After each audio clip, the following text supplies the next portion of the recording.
Welcome, weary souls seeking solace in the infinite darkness of another restless night. Tonight we gather not to celebrate triumph, but to honor the most profound sacrifice in the annals of Jujutsu history, the willing passage of Satoru Gojo from existence into legend.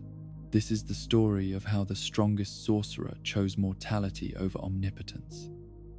how his death became the seed from which hope itself would bloom anew. Close your eyes and let the gentle current of memory carry you through the twilight hours as we explore not an ending but a transformation, not a defeat, but the ultimate victory of human spirit over divine power. The 24th of December arrived, draped in winter's crystalline embrace, the kind of morning where frost painted delicate patterns across Tokyo's windows, like nature's own farewell benediction. The air itself seemed charged with anticipation that transcended seasonal celebration, carrying whispers of change that would reshape the fundamental order of existence before sunset claimed the abbreviated day. In the pre-dawn hours, when most of the city still surrendered to sleep's temporary peace, Satoru Gojo walked through corridors of Tokyo Jujutsu High with the measured pace of someone approaching an appointment that had been written in the stars since his first breath 71 years ago. The weight of absolute power had never felt heavier than it did during these final hours of preparation, each step echoing through empty hallways with finality that seemed to resonate in dimensions beyond ordinary perception. The 6 eyes that had granted him sight beyond mortal comprehension now showed him the delicate threads of possibility that wove through the approaching confrontation, mathematical certainties that confirmed what his heart had already accepted, with the quiet dignity that comes from understanding one's true purpose in the cosmic order of protection and sacrifice.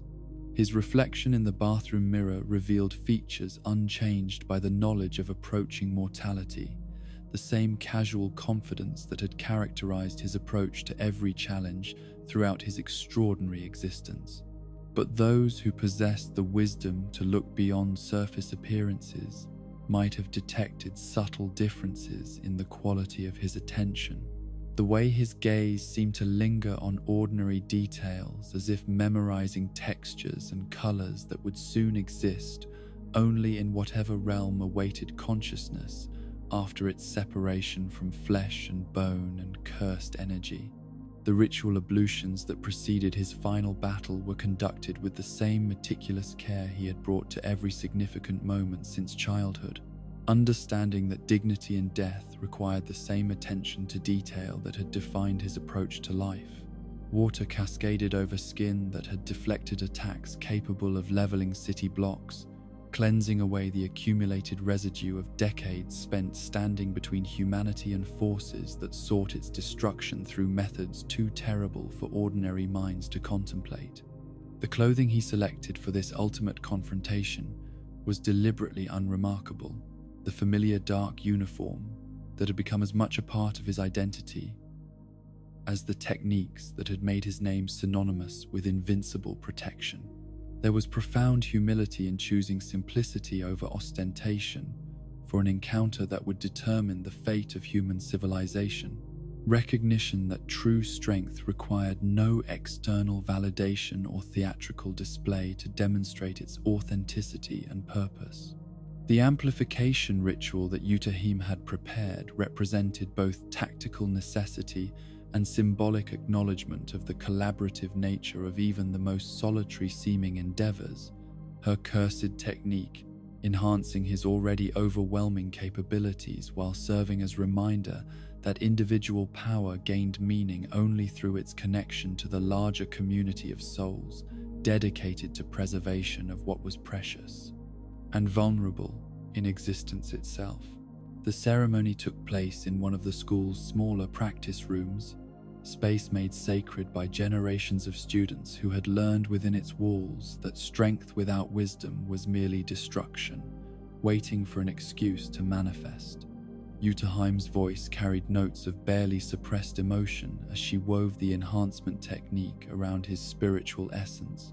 understanding that she was contributing to what would likely be their final collaboration in the ongoing war against supernatural malevolence. The enhancement itself felt like lightning coursing through every cell and synapse, power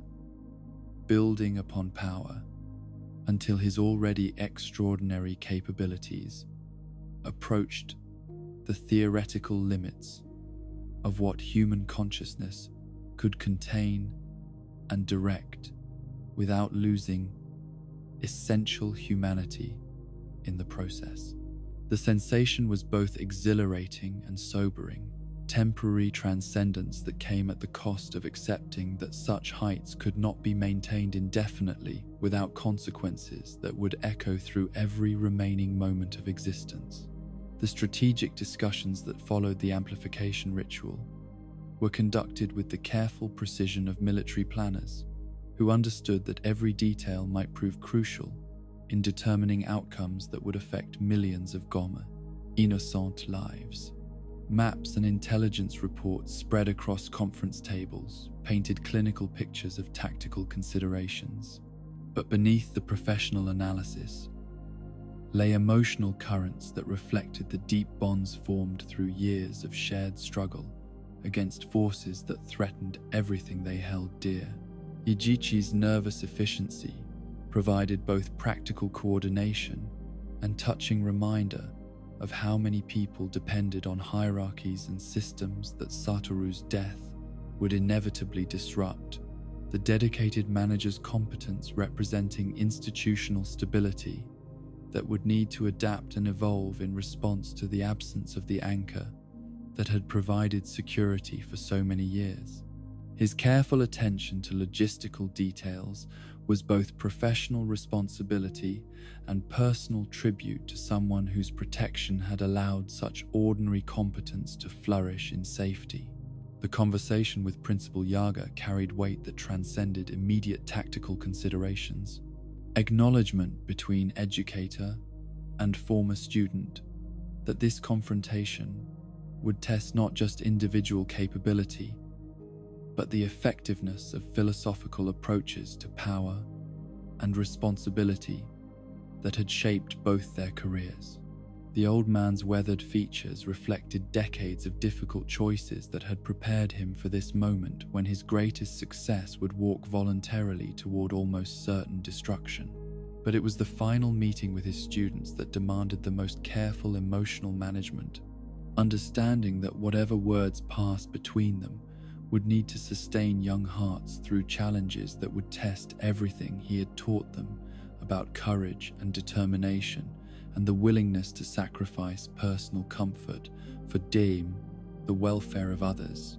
Each conversation was both farewell and final lesson, carefully calibrated to provide strength rather than despair. Yuji's reaction to the news of his approaching battle demonstrated the growth that had occurred during their time together. The young man's initial impulse toward protective intervention balanced by mature recognition that some responsibilities could not be shared or avoided, regardless of personal preference. The conversation they shared was filled with unspoken understanding about duty and sacrifice that reflected the depth of connection that had developed between teacher and student despite the brevity of their formal relationship. Megumi's response was characteristically controlled but no less profound, his quiet acceptance of circumstances reflecting the kind of wisdom that comes from intimate acquaintance with loss and the necessity of continuing forward despite personal grief. The words they exchanged were few but weighted with years of shared experience and mutual respect that had grown from professional cooperation into something approaching familial affection. Nobara's straightforward acknowledgement of what was approaching carried notes of defiance that warmed his heart with pride at how thoroughly she had internalized lessons about refusing to accept limitations imposed by others, expectations or fears. Her determination to continue fighting regardless of outcomes demonstrated the kind of spirit that would be essential for whatever challenges awaited the next generation of protectors. The binding vow that would govern his confrontation with Sukuna hung over these conversations like an invisible presence, supernatural contract that transformed personal choice into cosmic inevitability,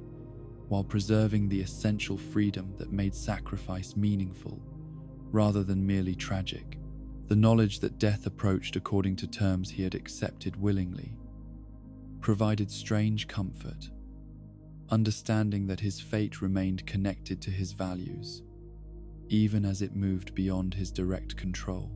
The meditation that occupied his final hour before departure was focused not on technique, refinement, or strategic analysis, but on acceptance of completion, recognition that his existence had achieved the purposes for which it had been lived, and that whatever came next would represent continuation rather than ending of service to principles that transcended individual consciousness. The breathing exercises that had once prepared him for challenge now prepared him for peace. The winter sunrise that greeted his emergence from the school building was spectacular in its clarity and beauty, natural splendor that served as reminder of what was worth protecting while emphasizing the continuity of cosmic processes that would persist regardless of individual human concerns about mortality and meaning. The world would endure whatever outcome emerged from his confrontation, but his choices could influence the conditions under which that endurance would occur. The journey toward Shinjuku was made in solitude that provided opportunities for final reflection on a life that had been shaped by power beyond normal comprehension, but defined by conscious decisions about how such power should be employed in service of values that gave existence meaning beyond mere survival or dominance. The confidence that sustained him was based not on certainty about tactical outcomes, but on knowledge that he had remained faithful to principles that made struggle worthwhile. The streets of Tokyo stretched before him with familiar beauty that took on added poignancy through the lens of approaching farewell, ordinary scenes of urban life that represented everything he had dedicated his existence to preserving and protecting. The people who moved through their morning routines with casual confidence that safety would continue to surround them were both the beneficiaries of his sacrifice and the justification for whatever price that sacrifice would demand. The strongest sorcerer approached his destiny with serenity that transcended fear or regret, understanding that death in service of others was not defeat but fulfillment, not ending but transformation from individual protector into eternal inspiration for those who would carry forward the fight for a world where such ultimate sacrifices might eventually become unnecessary because wisdom had learned to flourish in the absence of overwhelming individual strength. The battlefield that had been chosen for this ultimate confrontation stretched across the transformed landscape of Shinjuku, with the terrible beauty of a stage set for cosmic drama, ordinary urban architecture, warped by supernatural forces into an arena where the fundamental questions about power and mortality would receive their final answers through application of techniques that existed at the intersection of mathematics and mythology. The morning air shimmered with residual cursed energy from preparatory rituals that had reshaped reality itself to accommodate forces that transcended normal categories of physical possibility. Satoru's arrival at the designated location was marked by the kind of casual confidence that had characterized his approach to every significant challenge throughout his legendary career, but those possessed of sufficient perception might have detected subtle alterations in his bearing that reflected understanding of what this encounter represented in the broader context of human civilization's ongoing struggle against malevolence that sought its complete destruction. The amplification that coursed through his system enhanced capabilities that were already beyond conventional measurement, while serving as constant reminder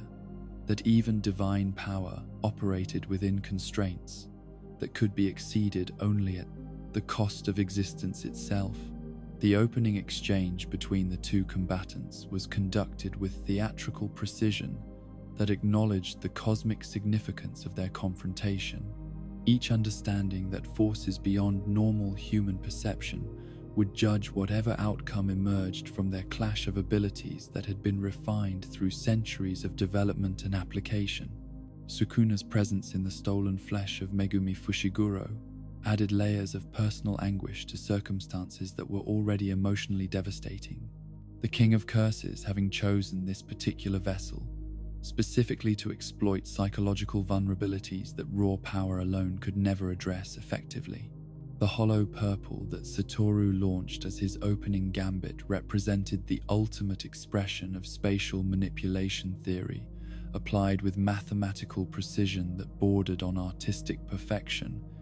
The technique's destructive potential, enhanced by ritual amplification to levels that exceeded every previous demonstration of his capabilities. The attack carved through space itself, with the inevitability of universal law given conscious direction, reality bending to accommodate forces that challenged the fundamental principles governing matter and energy within conventional understanding of physical possibility. Sukuna's response demonstrated both contempt for conventional displays of overwhelming power and sophisticated understanding of how such demonstrations could be countered through application of principles that transcended mere technical mastery, his own abilities refined through millennia of existence into expressions of malevolent will that operated according to logic that predated human civilization's development of concepts adequate to comprehend their implications. The casual ease with which he deflected what should have been an absolutely decisive attack served as declaration that their contest would be decided through means more subtle than simple application of superior force. The initial phases of their battle unfolded with the elegant violence that could only emerge from combatants who possessed perfect mastery of abilities that challenged the boundaries between possible and impossible, each technique deployed with precision that took into account not just immediate tactical considerations, but the broader strategic implications of revealing capabilities that had been held in reserve for exactly this confrontation. The destruction that resulted from their exchanges transformed the urban landscape into abstract art, created through application of power that existed at the very limits of what consciousness could direct without losing essential humanity. In the process,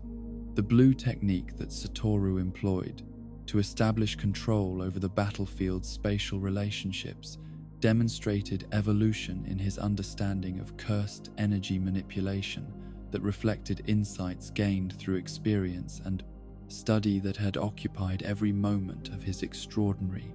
existence.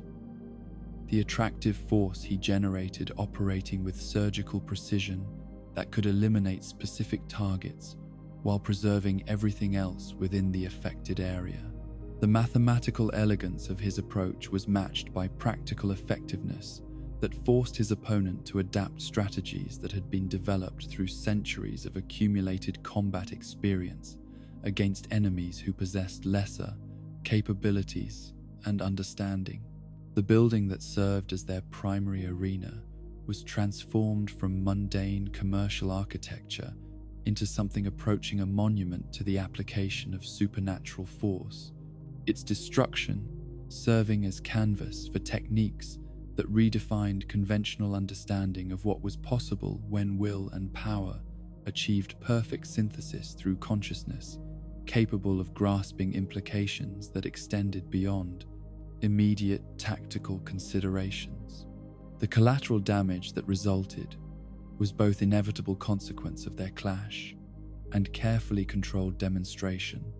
that even cosmic-level conflict could be conducted with consideration for innocent lives that would be affected by whatever outcome emerged from their confrontation. The domain expansion that Sukuna deployed with the casual authority of someone for whom such overwhelming expressions of power represented merely another tool in an arsenal refined through millennia of application against enemies who had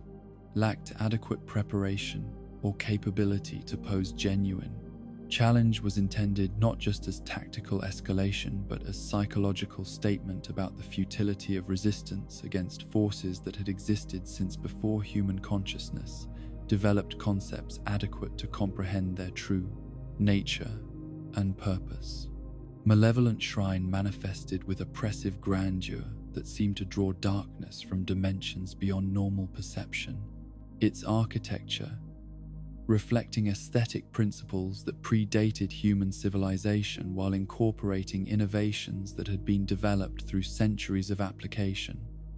against opponents who had possessed insufficient power or wisdom to appreciate the artistry inherent in their own destruction. The domain's sure-hit effects operated with mechanical precision that eliminated any possibility of evasion through conventional means, slashing attacks that cut through space itself with indifference to defensive measures that might have proven adequate against lesser manifestations of supernatural malevolence. The counter-domain that Satoru deployed in response represented the culmination of decades spent developing theoretical understanding of how reality manipulation could be applied to create effects that transcended normal categories of technique and application. Unlimited Void expanding with serene confidence that reflected absolute mastery over spatial relationships that governed the fundamental structure of existence itself. The domain's manifestation was accompanied by sensations that challenged the boundaries between individual consciousness and cosmic awareness. Infinity made accessible to perception, capable of grasping its implications without being overwhelmed by the magnitude of what such comprehension entailed. The clash between their respective domains created phenomena that existed at the intersection of physics and metaphysics, mathematical principles warring against primordial forces, in contests that redefined conventional understanding of how power could be applied. When consciousness achieved perfect integration with abilities that transcended normal human limitations, the space around their confrontation became fluid and unstable, reality itself serving as medium through which their conflicting wills expressed themselves in forms that challenged the fundamental assumptions underlying ordinary experience of cause and effect. The first collapse of Unlimited Void occurred when Sukuna's understanding of domain mechanics proved sufficient to identify structural weaknesses that could be exploited through sustained assault rather than overwhelming single applications of superior force. His centuries of existence having provided opportunities to study and analyze techniques that others considered beyond conventional comprehension. The method he employed to achieve this breakthrough involved manipulation of barrier principles that governed how domains maintained their integrity against external pressure, theoretical knowledge applied with practical precision that forced adaptation from someone accustomed to technical supremacy. The injuries that Satoru sustained during this initial exchange marked the first time in decades that his defenses had been penetrated by anything approaching conventional attack methods, the sensation of his own blood serving as stark reminder that even absolute mastery operated within constraints that could be exceeded when facing opponents who possessed adequate power, combined with sufficient understanding of how such power could be applied most effectively. The reverse cursed technique that he employed to heal the damage pushed his regenerative capabilities beyond every previous application, cellular reconstruction occurring at speeds that challenged the biological limitations that normally govern such processes. The running battle that followed their domain clash demonstrated both combatants' recognition that victory would require innovation and adaptation rather than simple repetition of approaches that had proven effective against lesser opponents, each seeking advantages that could be maintained while defending against counters that threatened to transform tactical gains into strategic vulnerabilities. The pace of their engagement exceeded anything that ordinary perception could follow, movements and techniques blending into patterns that existed at the boundary between physical reality and pure mathematical abstraction, expressed through applications of will that transcended normal human capabilities. The simple domain that Satoru deployed as countermeasure against Sukuna's continued assault represented breakthrough in tactical thinking that emerged from necessity combined with theoretical understanding that traditional defensive approaches would prove inadequate against someone whose capabilities had been refined through centuries of combat against opponents who possessed insufficient power or wisdom to challenge his fundamental assumptions about superiority and inevitable victory. The technique's effectiveness derived not from overwhelming force, but from elegant application of principles that turned the opponent's strength into vulnerability through precise manipulation of spatial relationships.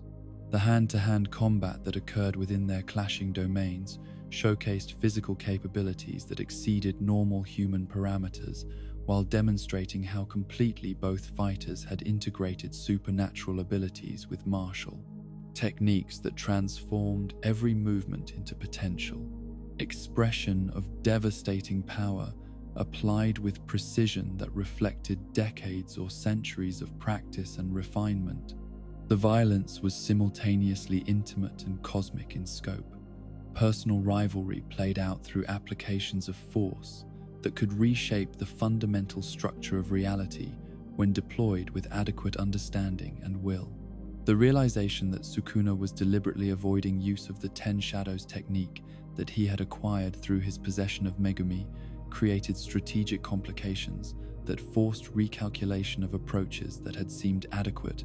based on previous understanding of his opponent's capabilities. The psychological pressure created by awareness of unknown variables, proving potentially more challenging than the immediate physical threats that were being deployed with methodical precision,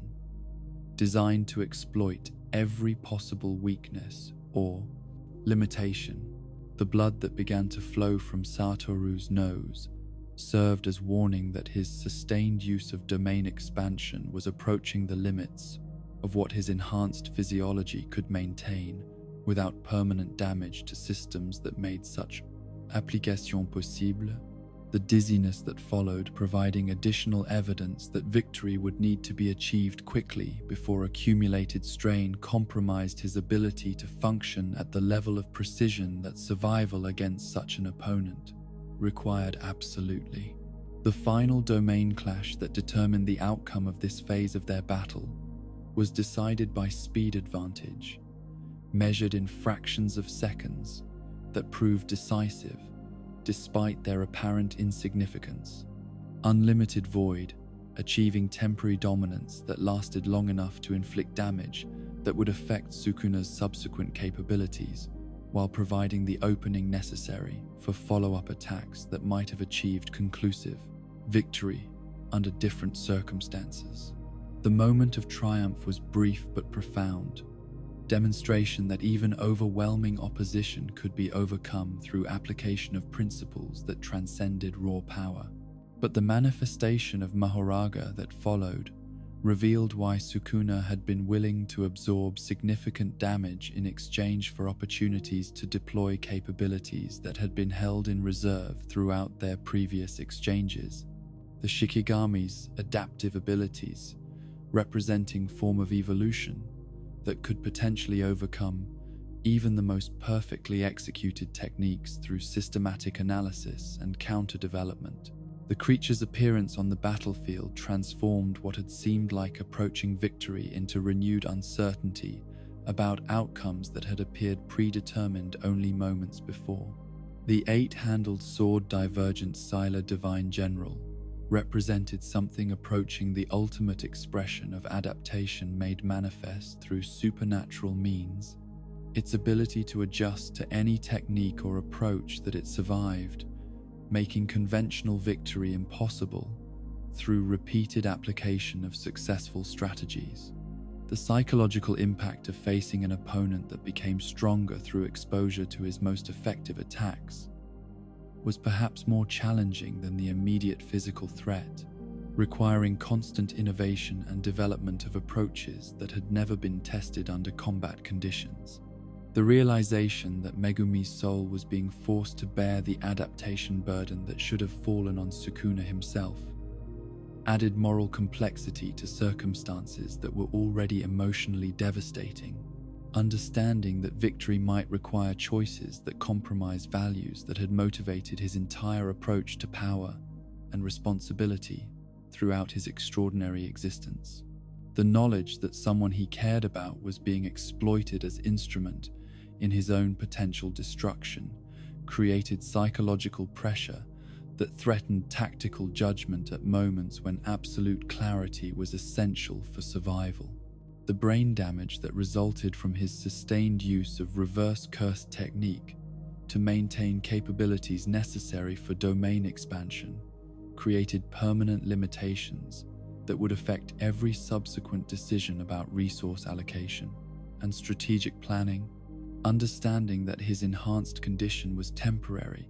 and that victory would need to be achieved before accumulated strain made continued high-level performance impossible. The headaches that accompanied this realization served as constant reminder that even divine power operated within biological constraints that could not be ignored indefinitely. The transition from domain-based warfare to direct physical confrontation represented acknowledgement that their ultimate contest would be decided through application of fundamental principles rather than elaborate technical displays,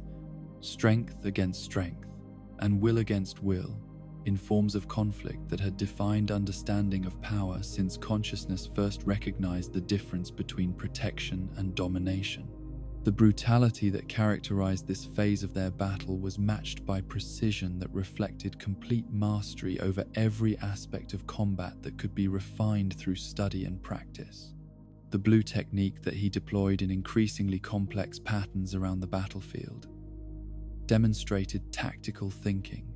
that extended beyond immediate considerations toward longer-term positioning that would provide advantages in subsequent exchange, spatial manipulation used not just for direct attack, but for environmental control that could influence the entire flow of their confrontation. The mathematical elegance of these applications was matched by practical effectiveness that forced constant adaptation from an opponent whose own capabilities had seemed unlimited only moments before. The black flash that he achieved during one crucial exchange represented perfect integration of technique and timing that exceeded even his own previous accomplishments, the phenomenon serving as proof that human potential could transcend apparent limitations when circumstances demanded transcendence and preparation encountered opportunity in moments that demanded everything that consciousness could provide. The damage that resulted from this perfect application of principle was both devastating and temporary, Sukuna's regenerative abilities proving adequate to address even such overwhelming expressions of focused power. The red technique that he employed in defensive configurations around key positions demonstrated understanding that victory would likely be achieved through accumulated advantages rather than single decisive moments. Repulsive force applied with surgical precision that could eliminate specific threats while preserving tactical options for continued engagement. The explosions that resulted from these applications lit the battlefield with colors that existed nowhere in nature, reality itself serving as canvas for artistic expression that emerged from perfect synthesis of will and ability. The appearance of additional Shikigami that Sukuna summoned to create numerical superiority forced adaptation toward addressing multiple threats simultaneously, while maintaining focus on the primary opponent whose elimination remained essential for any meaningful victory. complexity that pushed tactical thinking beyond every previous challenge, while providing opportunities to demonstrate capabilities that might otherwise have remained theoretical. The coordination required to manage such multi-layered combat scenarios tested every aspect of his strategic education, while demanding innovation that went beyond established doctrine. The fusion beast Agito that emerged from Sukuna's combination of multiple Shikigami represented evolutionary development that exceeded previous understanding of what was possible through technique integration, forcing development of countermeasures for abilities that had never been documented or analyzed through conventional study. The creature's regenerative capabilities made elimination essential rather than merely tactically advantageous, requiring commitment of resources that might prove necessary for addressing other aspects of their ongoing confrontation.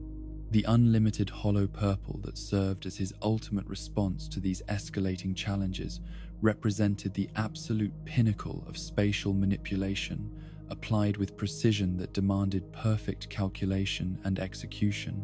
technique refinement that achieved effects beyond anything he had previously accomplished while requiring preparation that created vulnerabilities.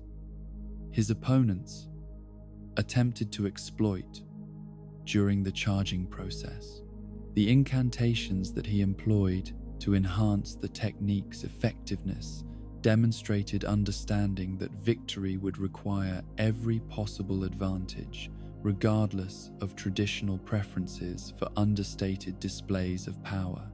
The massive explosion that resulted from his technique's deployment achieved tactical success that came at enormous cost in terms of environmental destruction and personal energy expenditure. Proof that even decisive victories could be accomplished only through methods that pushed every system beyond sustainable operational limits. The satisfaction of apparent triumph lasted only until awareness penetrated the aftermath smoke to reveal that his opponent had survived assault that should have been absolutely conclusive, demonstrating resilience that exceeded even pessimistic projections about what would be required for meaningful victory. The final technique that ended their battle came not from his own arsenal but from Sukuna's mastery of spatial principles that had been acquired through observation and analysis of his methods. The irony of defeat through application of concepts similar to those that had defined his approach to combat, serving as fitting conclusion to confrontation that had tested every aspect of what he had become through decades of development and refinement. The spatial cutting attack that severed him through the waist was executed with precision that acknowledged both his capabilities and the respect that such capabilities had earned through their extended engagement. The moment of his death was characterized not by regret or fear, but by satisfaction that came from understanding that he had fought with everything he possessed while remaining true to values that had defined his approach to strength and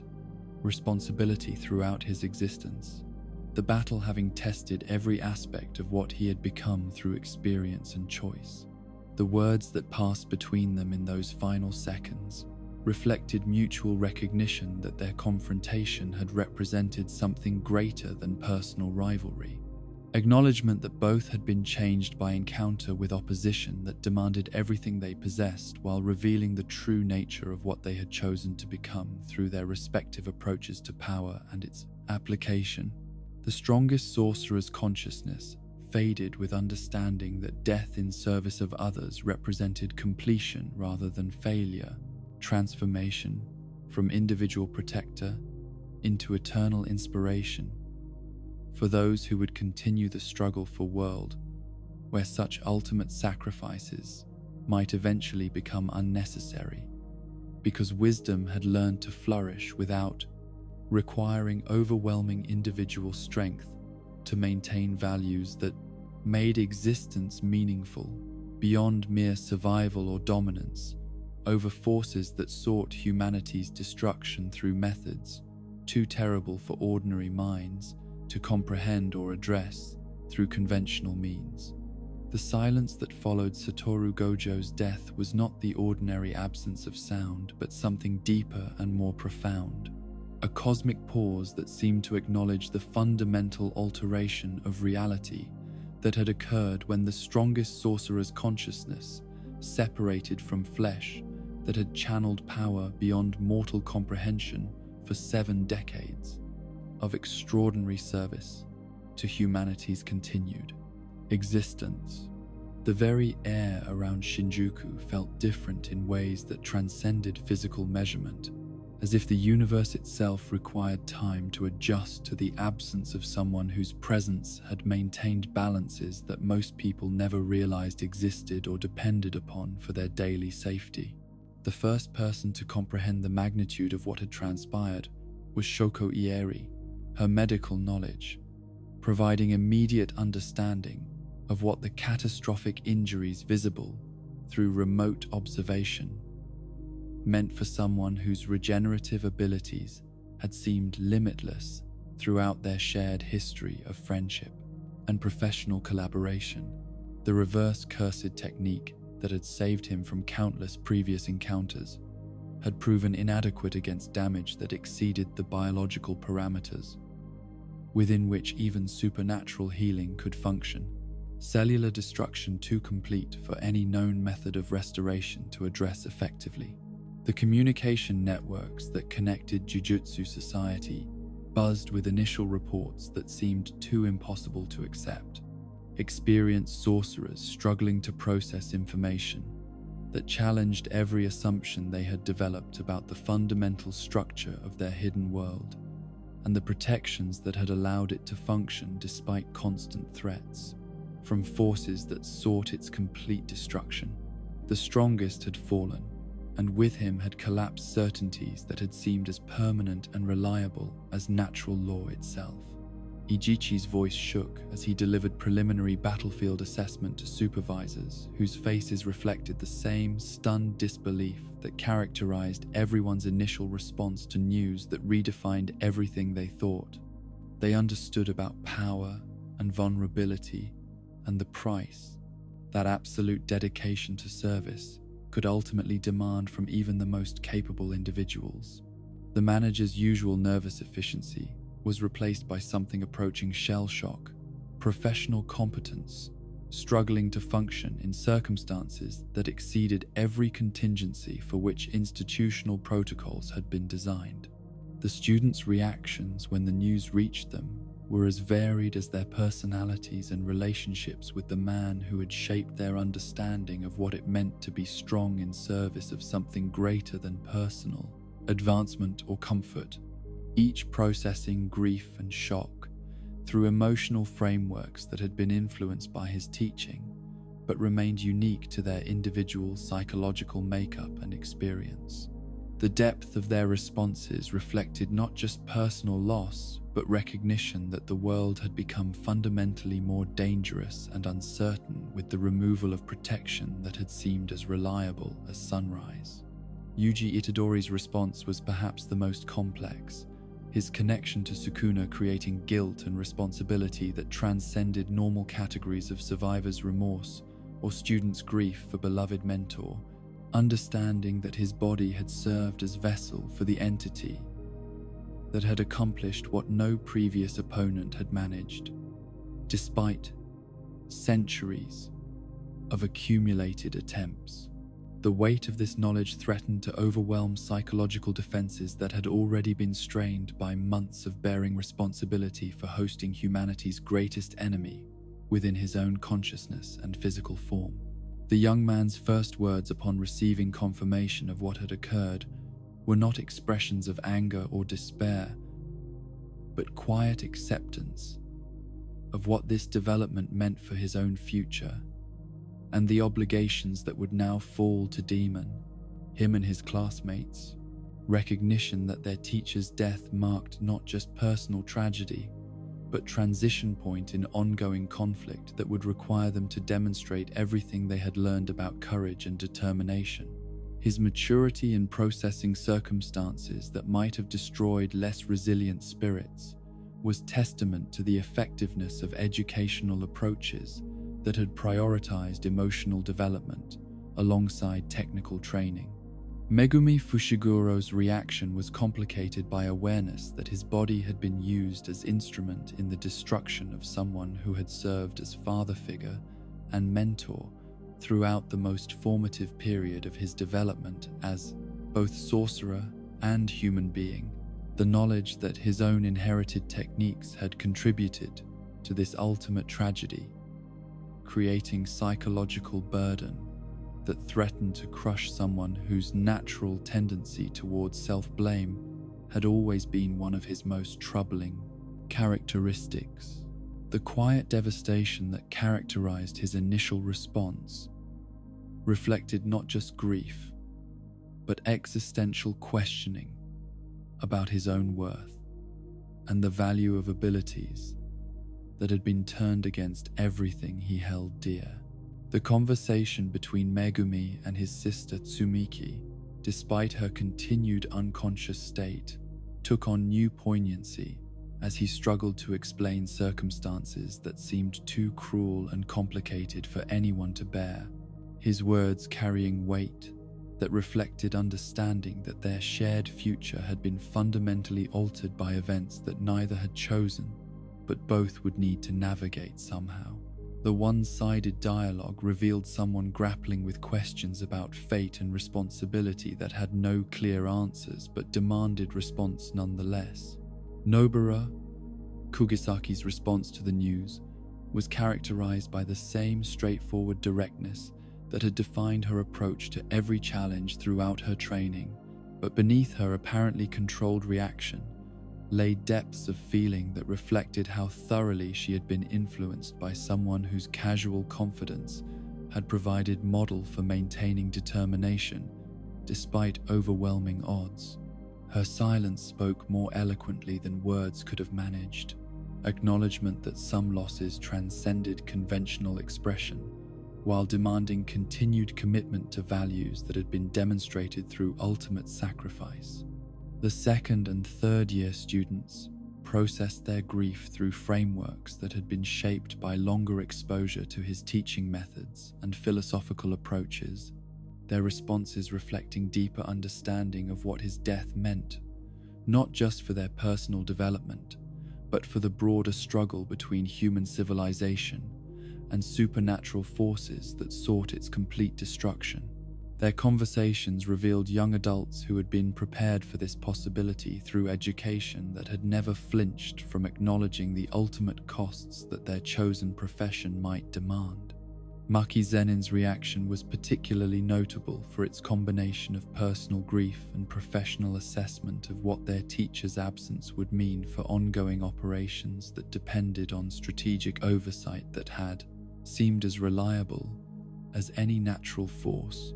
Her practical mind immediately beginning to calculate how responsibilities would need to be redistributed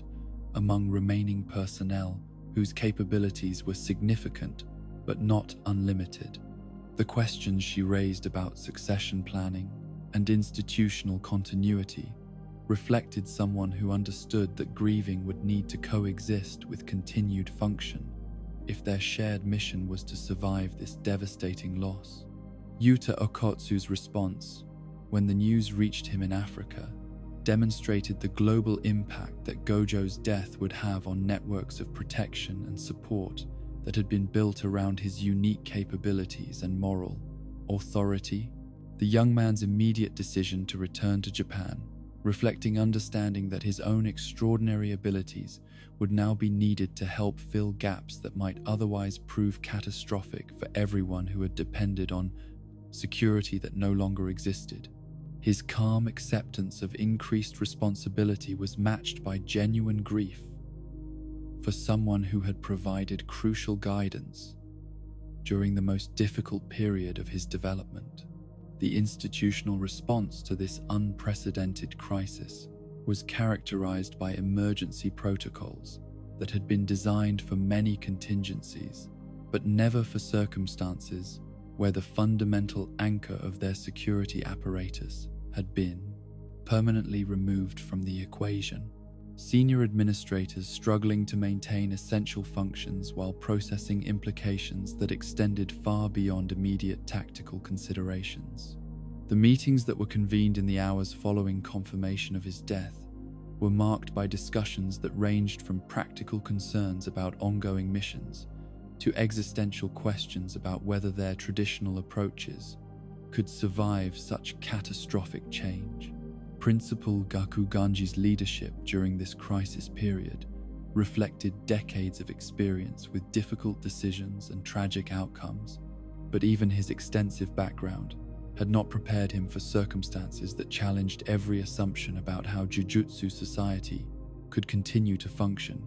without the protection that had seemed as permanent and reliable as any fundamental law of nature. His statements to faculty and students reflected careful balance between acknowledgement of their loss and determination to maintain institutional mission, despite changed circumstances that would require adaptation on scales that had never been attempted. The examination of Gojo's body that Shoko conducted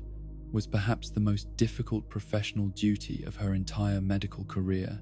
Scientific analysis of damage that had been inflicted on someone whose friendship had provided anchor point for her own emotional development. Throughout their shared journey,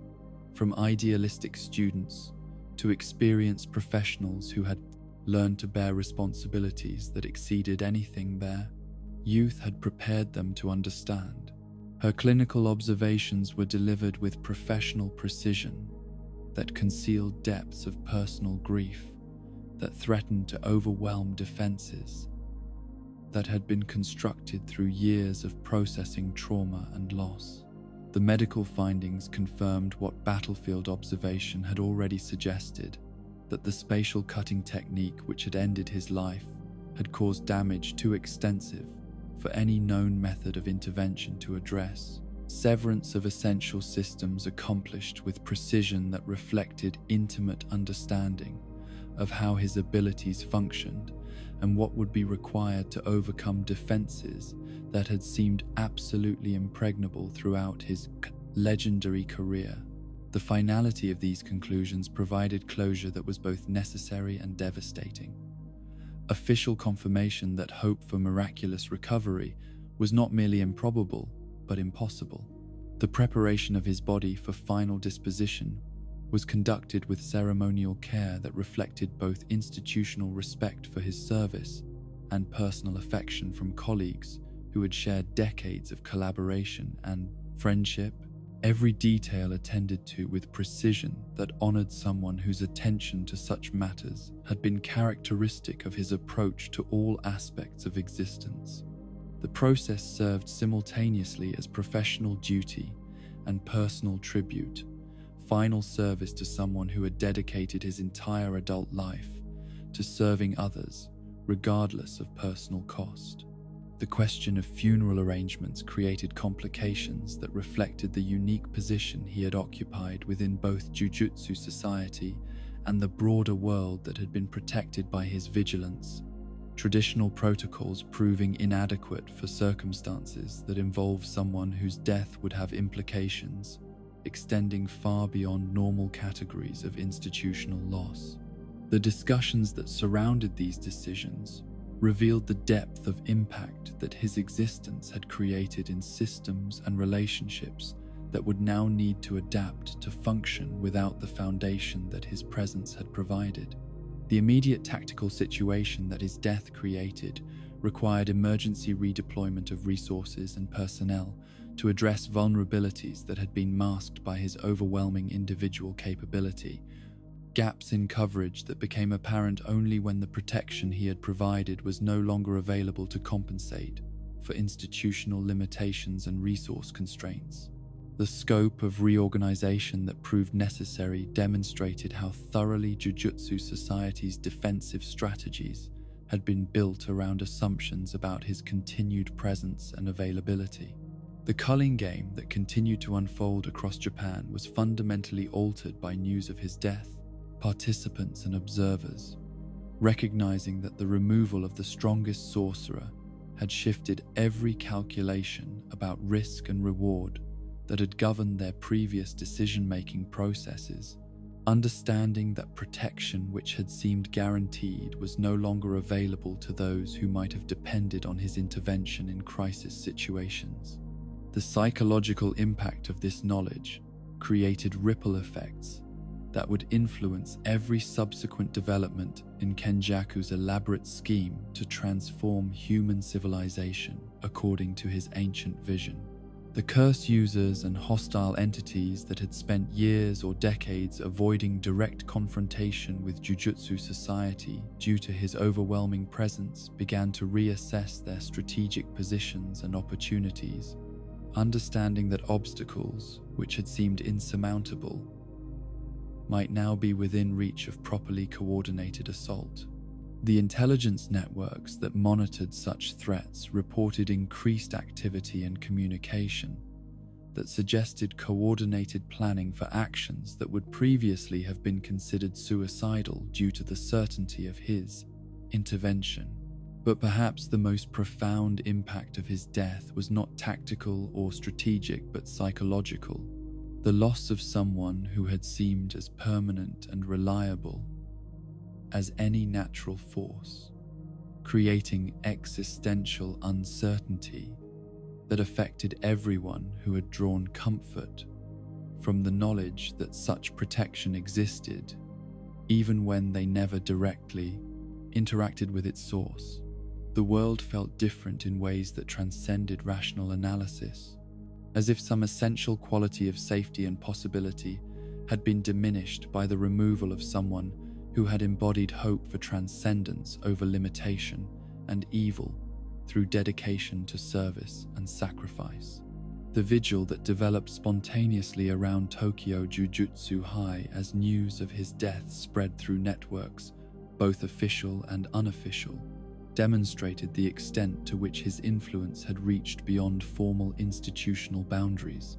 into communities and relationships that had been touched by his protection and example. People gathering to honor someone whose service had made their own lives possible, even when they had never known his name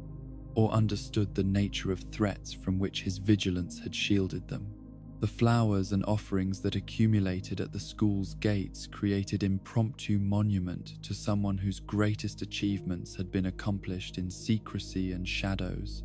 protection provided without expectation of recognition or gratitude from those whose safety had depended on his willingness to face dangers that ordinary consciousness could not comprehend or address through conventional means.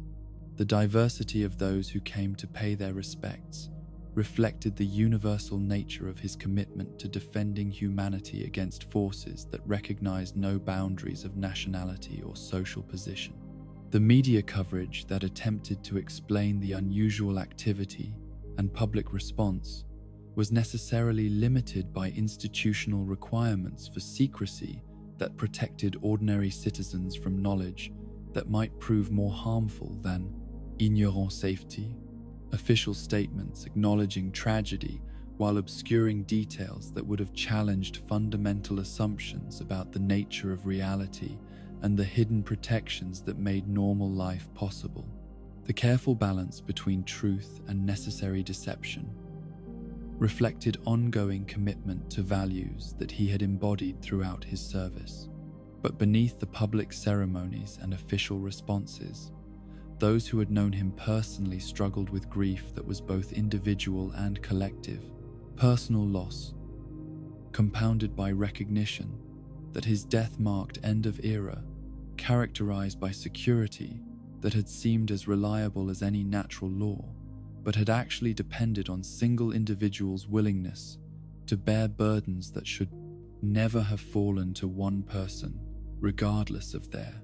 exceptional capabilities and dedication to service beyond self-interest.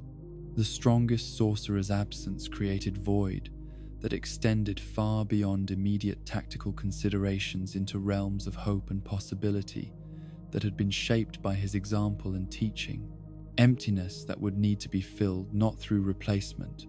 but through collective commitment to principles he had demonstrated through ultimate sacrifice in service of future where such individual martyrdom might become unnecessary, because wisdom had learned to flourish without requiring overwhelming strength to maintain civilization's fragile victory over forces that sought its destruction through methods too terrible for ordinary minds to contemplate. The true measure of any teacher's legacy lies not in the techniques they mastered or the enemies they defeated, but in the transformation they achieved within the hearts and minds of those who learned to see the world through eyes that had been opened to possibilities beyond conventional understanding. And in this most essential aspect of educational service, Satoru Gojo's influence had created changes that would endure long after his physical presence had been removed from the immediate struggles that defined contemporary Jujutsu society. His approach to nurturing young sorcerers had represented fundamental departure from traditional methods that emphasized technical mastery and institutional loyalty over the emotional development and philosophical sophistication necessary for wielding power without being corrupted by its possession. The revolutionary nature of his teaching philosophy became most apparent through examination of how each student had internalized not just specific techniques or tactical knowledge, but deeper understandings about the relationship between strength and responsibility that would guide their choices throughout whatever challenges awaited them in futures that would be shaped by his absence, but sustained by principles he had demonstrated through word and deed. Where previous generations of educators had focused primarily on creating effective combatants who could eliminate supernatural threats with maximum efficiency, Gojo had prioritized the development of complete human beings whose power served values that transcended mere survival or dominance. Yuji Itadori's evolution under his guidance represented perhaps the most dramatic example of how nurturing environments could shape exceptional potential toward constructive rather than destructive expression. The young man's natural compassion and determination, having been refined through educational experiences that honored his fundamental decency, while preparing him for responsibilities that would have overwhelmed individuals who possessed superior technical abilities but lacked equivalent moral foundation. The conversation they had shared about the nature of proper deaths and meaningful sacrifice had planted seeds that would influence every subsequent decision about how his extraordinary circumstances should be navigated. The philosophical framework that Yuji had developed through their interactions reflected understanding that strength existed to serve others, rather than elevate oneself above the concerns and limitations that defined ordinary human experience. Wisdom that had been transmitted not through formal lectures, but through countless small demonstrations of how power could be wielded with humility and consideration for consequences that extended beyond immediate tactical requirements. His approach to hosting Sukuna demonstrated internalization of lessons about maintaining humanity, despite circumstances that might justify abandoning such concerns in favor of purely pragmatic considerations. The growth that had occurred in Yuji's understanding of sacrifice and protection during their relatively brief formal relationship provided foundation for choices that would be required during conflicts where his teacher's guidance would no longer be available to provide reassurance or correction when difficult decisions demanded immediate response. The confidence he had developed in his own moral judgment reflected educational approaches that had emphasized development of internal compass rather than dependence on external authority, preparation for independence that had proven prophetic given subsequent events. Megumi Fushiguro's transformation under Gojo's mentorship demonstrated how patient cultivation could overcome psychological barriers that might otherwise have prevented natural talent from achieving its full potential. The young man's initial reluctance to embrace the full scope of his inherited abilities, having been gradually addressed through combination of technical training and emotional support, that acknowledged his fears while providing framework for moving beyond limitations that had been imposed by traumatic experiences and family history that had shaped his earliest understanding of power and its consequences. The development of Megumi's 10 Shadows technique had been accompanied by equally important growth in his understanding of leadership and collaboration, skills that had been nurtured through carefully structured experiences that required him to function as decision-maker and protector for classmates whose welfare became his responsibility during missions that tested not just his combat abilities, but his capacity to make difficult choices under pressure. The confidence he had gained in his own judgment reflected educational philosophy that prioritized internal development over external validation or institutional approval. The relationship between teacher and student had been characterized by mutual respect that transcended normal hierarchical boundaries, Gojo recognizing in Megumi someone whose potential could eventually surpass even his own achievements if properly guided and supported through developmental challenges that might otherwise prove insurmountable. The investment of time and attention that he had dedicated to nurturing this particular student reflected understanding that certain individuals possessed capabilities that could reshape the fundamental nature of Jujutsu society if their growth proceeded along optimal trajectories. Nobara Kujisaki's development under his guidance demonstrated how educational environments that honored individual authenticity could enhance natural strengths while addressing areas of vulnerability that might otherwise create limitations during critical moments when personal characteristics would determine outcomes that affected not just individual success, but collective welfare. Her fierce independence and unwavering self-confidence had been channeled toward purposes that served broader goals while preserving the essential qualities that made her unique among her contemporaries. The technical training that Nobara had received was inseparable from philosophical education that emphasized the importance of remaining true to personal values, even when circumstances created pressure to compromise or adapt in ways that might prove tactically advantageous but ethically questionable. Wisdom that had been transmitted through example rather than formal instruction, and internalized through experiences that tested her commitment to principles that defined her identity. Her approach to combat reflected integration of technique and character that exemplified the kind of complete development that Gojo had sought to achieve in all his students. The conversations they had shared about strength and femininity in contexts that traditionally marginalized or underestimated women's contributions had provided framework for understanding how social expectations could be transcended through demonstration of competence and determination rather than confrontation or complaint. Practical wisdom about navigating institutional barriers that might otherwise have hindered her advancement. Her confidence in challenging authority when necessary, while maintaining respect for legitimate expertise, demonstrated sophisticated understanding of when rebellions served constructive purposes. The second-year students had benefited from longer exposure to his educational approaches, their development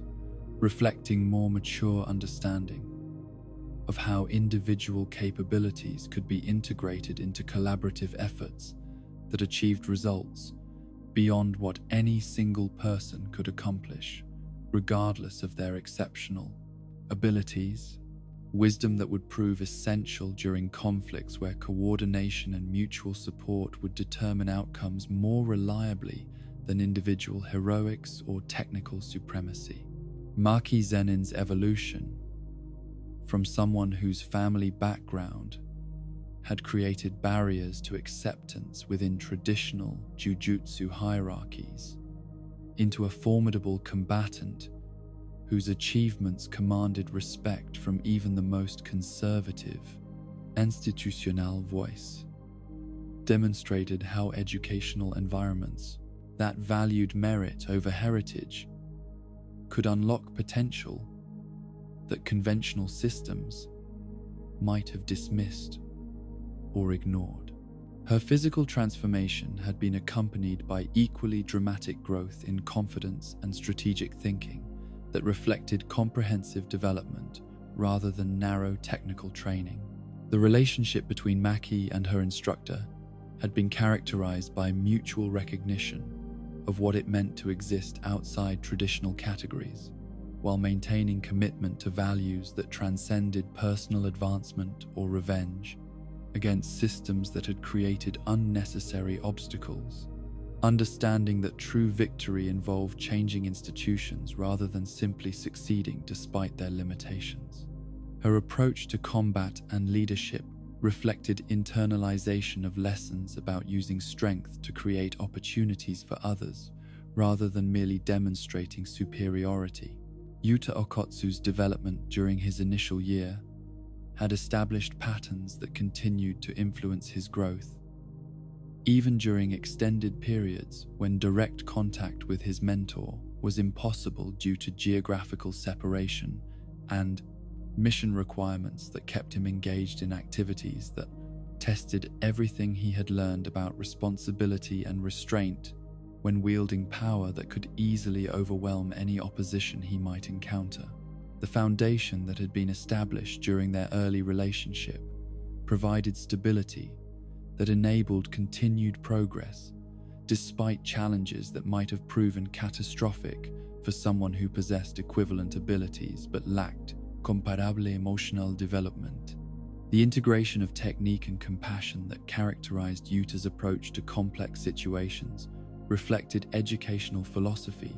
that had emphasized the importance of maintaining human connection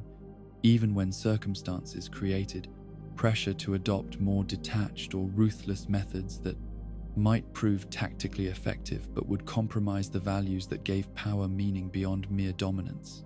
His ability to inspire loyalty and cooperation from diverse groups demonstrated internalization of lessons about leadership that served others rather than elevating oneself. The collective development that had occurred among all his students reflected systematic approach to education that recognized individual differences while maintaining consistent emphasis on principles that would guide their choices throughout careers that would inevitably present them with moral dilemmas that had no clear solutions, but required responses that honored both practical necessities and ethical commitments. The bonds that had formed between classmates from different backgrounds and with varying abilities demonstrated success in creating environments where mutual support flourished naturally. The informal networks of mentorship and guidance that had developed among students who had been influenced by his teaching created self-sustaining systems for continued growth and development that would function effectively even without direct oversight from instructional staff.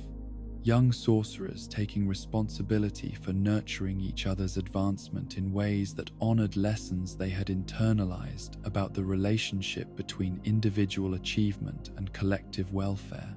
These relationships would prove essential during periods when formal, institutional support was unavailable due to crisis or reorganization. The philosophical discussions that had characterized many of his classes went beyond theoretical exploration toward practical application of ethical principles in circumstances where immediate decisions would have permanent consequences for real people whose welfare depended on choices made by individuals who possessed power to protect or destroy depending on their values and judgment. The sophistication of moral reasoning that his students demonstrated in complex situations reflected educational approaches that had prepared them for responsibilities that extended far beyond technical competence. The integration of emotional intelligence with tactical training that had characterized his methodology produced students who could function effectively under extreme stress, while maintaining awareness of how their actions affected others. Wisdom that would prove essential during conflicts where psychological pressure might otherwise lead to decisions that achieved short-term objectives while creating long-term problems that could have been avoided through more thoughtful approaches to problem-solving. The emphasis he had placed on understanding history and context, rather than simply mastering current techniques, provided his students with perspective that would enable them to adapt to changing circumstances rather than depending on rigid application of methods that might prove inadequate when facing novel challenges that required innovation and flexibility, preparation for futures that could not be predicted, but could be approached with confidence, based on solid foundation in principles that transcended specific tactical situations. The leadership development that had occurred among his students was perhaps his most important contribution to the future of Jujutsu society. Young people who had learned to inspire and coordinate others through example and service rather than authority or intimidation, approaches that would be essential for institutional reforms that address systemic problems rather than merely responding to immediate crises. Their commitment to transparency and collaboration represented fundamental departure from traditional hierarchical structures that had created many of the problems their generation would need to solve. The research and development initiatives that some of his students had begun under his encouragement demonstrated how educational environments that valued curiosity and experimentation could produce innovations that advanced collective understanding rather than merely enhancing individual capabilities. Approaches to knowledge that would be essential for addressing threats that exceeded the scope of conventional solutions and required breakthrough thinking that transcended established limitations. The international relationships that had been fostered through his connections and influence created networks of cooperation and mutual support that would enable coordinated responses to global threats that could not be addressed effectively through isolated national efforts. Understanding that supernatural dangers respected no political boundaries and required collaborative approaches that transcended traditional territorial limitations and cultural differences. The documentation and preservation efforts that had been initiated to record his insights and methods ensured that future generations would have access to wisdom that might otherwise have been lost with his death. Systematic approaches to institutional memory that recognized the importance of learning from exceptional individuals while avoiding dependence on irreplaceable personalities, balance between honoring legacy and maintaining capacity for continued growth and adaptation. The teacher's true legacy lived not in monuments or formal tributes, but in the daily choices made by young people who had learned to see strength as opportunity for service rather than domination. Wisdom that would influence countless decisions throughout careers, dedicated to protecting those who could not protect themselves, while maintaining hope that future generations might inherit a world where such sacrifice was no longer necessary, because humanity had learned to flourish without requiring overwhelming individual strength to maintain civilization's fragile victory over forces that sought its destruction through methods too terrible for ordinary consciousness to contemplate or address through conventional means. The theoretical foundations that had underpinned Satoru Gojo's mastery of spatial manipulation represented centuries of accumulated mathematical understanding, refined through practical application and enhanced by perceptual capabilities that transcended normal human limitations, creating synthesis of knowledge and ability that had redefined what was considered possible within the established parameters of Jujutsu technique, development, and application. His death created not just tactical vacuum but intellectual crisis that forced the surviving sorcerer community to confront how thoroughly their strategic thinking had become dependent on assumptions about capabilities that would never, again, be available to address threats that had been contained through his unique combination of overwhelming power and sophisticated understanding. The Six Eyes bloodline trait that had enabled his unprecedented mastery of the limitless technique represented genetic anomaly that occurred perhaps once in several generations, supernatural perception that provided computational abilities necessary for performing calculations that exceeded normal human cognitive capacity by orders of magnitude, that challenged conventional understanding of what consciousness could achieve when enhanced by cursed energy manipulation. The loss of this analytical capability created strategic blind spots that affected every aspect of operational planning and threat assessment within Jujutsu society. The limitless technique itself existed as theoretical framework that could be inherited by multiple individuals within the Gojo family lineage, but achieving functional mastery required integration with perceptual abilities that made practical application possible, rather than merely academic exercise. Understanding that separated true practitioners from those who possessed hereditary access to techniques they could never hope to employ effectively. The mathematical complexity involved in manipulating space at atomic levels demanded cognitive resources that exceeded normal human parameters, even when enhanced through cursed energy cultivation and disciplined training. The documentation efforts that had been initiated during his lifetime to preserve theoretical knowledge about spatial manipulation principles had resulted in academic treatises and instructional materials that conveyed intellectual understanding without providing access to experiential wisdom that could only be developed through years of practical application. Under conditions that tested every aspect of theoretical knowledge against reality, that frequently refused to conform to mathematical predictions. These written records served as monument to his intellectual achievements, while highlighting limitations of conventional educational approaches. The attempts by surviving sorcerers to understand and potentially replicate aspects of his spatial techniques had revealed how thoroughly his methods depended on perceptual capabilities that could not be acquired through training or enhanced through technological augmentation, natural gifts that remained beyond reach of even the most dedicated students who possessed adequate mathematical background and sufficient cursed energy reserves to power techniques that remained theoretical rather than practical, possibilities for anyone who lacked equivalent sensory enhancement.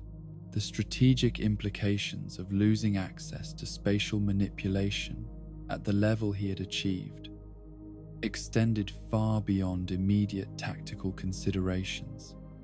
into fundamental questions about how Jujutsu society could maintain defensive capabilities that had been built around assumptions about protection that would no longer be available when facing threats that had been contained through methods that depended entirely on his unique combination of ability and understanding. The gap created by his absence could not be filled through redistribution of responsibilities among surviving personnel regardless of their competence and dedication.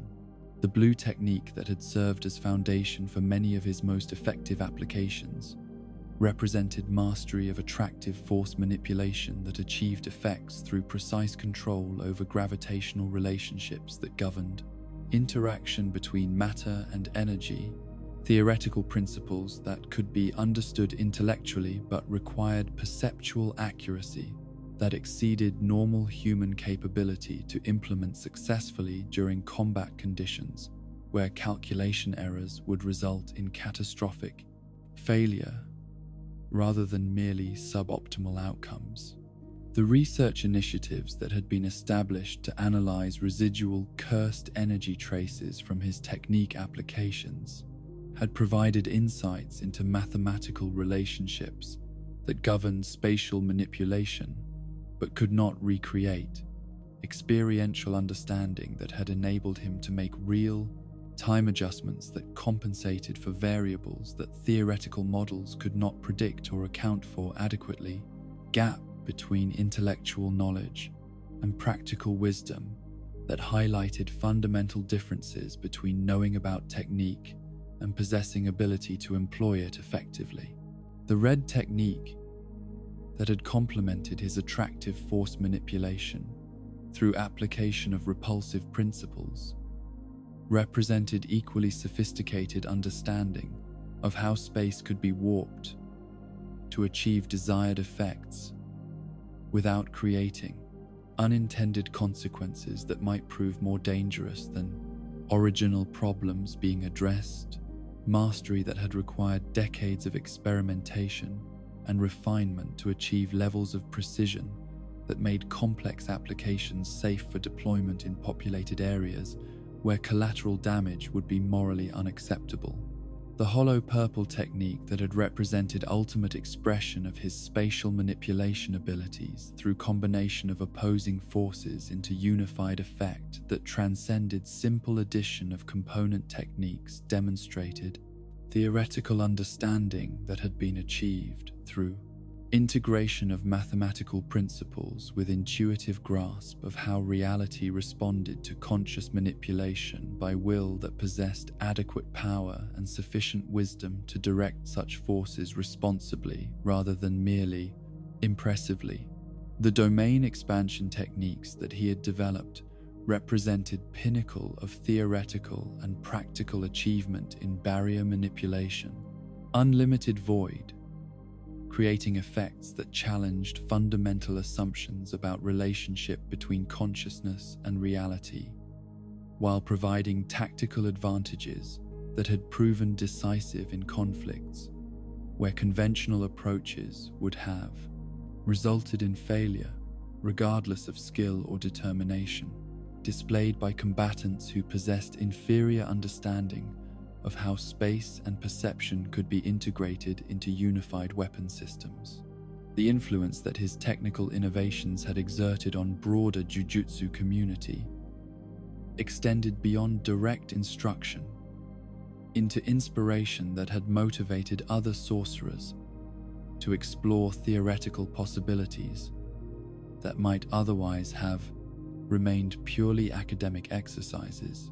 Understanding that breakthrough achievements often resulted from willingness to challenge conventional limitations, rather than accepting inherited assumptions about what was possible within established parameters of technique development and application. The barrier techniques that had been enhanced through study of his domain manipulation methods demonstrated how theoretical insights could be applied to improve existing approaches even when direct replication of his methods remained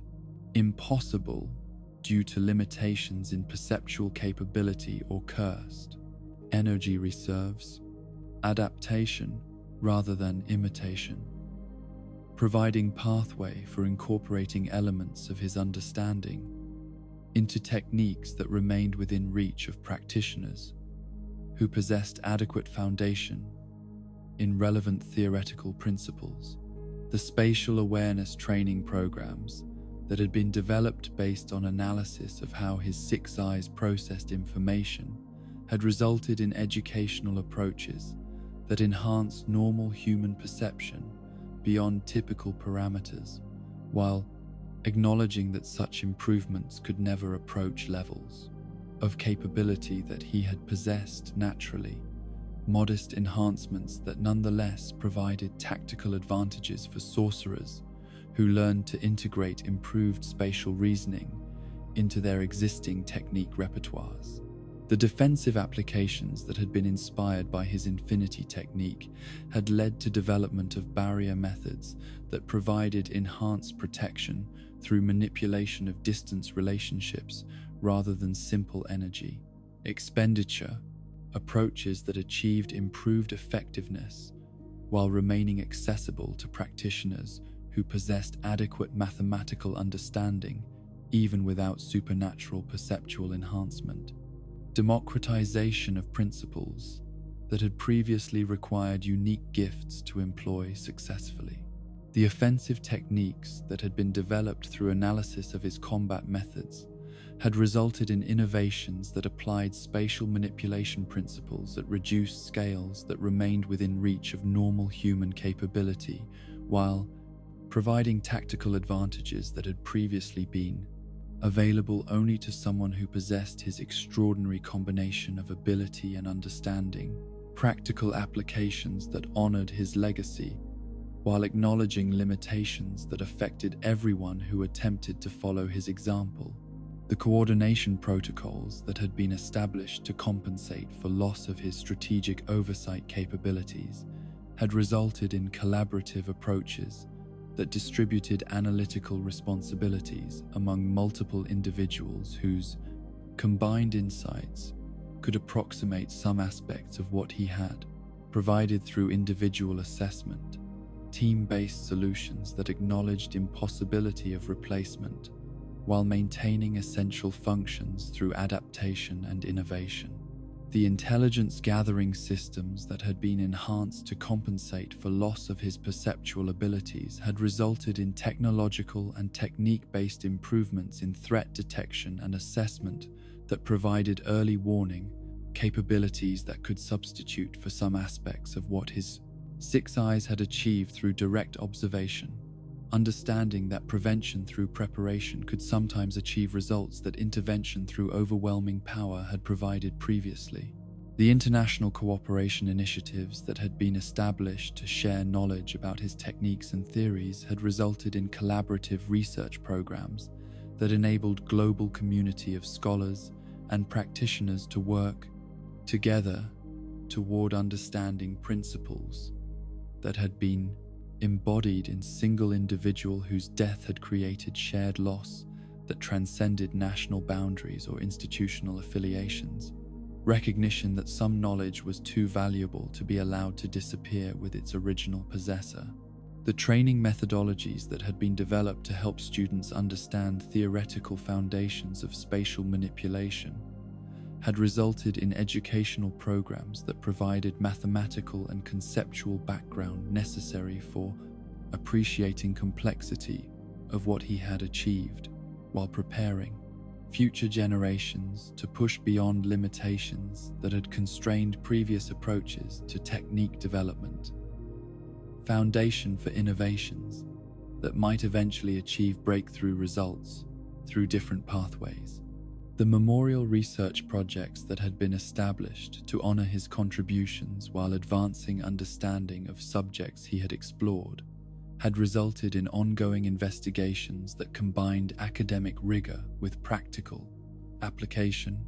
ensuring that theoretical insights would continue to develop and find expression in techniques that served protective purposes, rather than merely demonstrating intellectual achievement. Continuation of work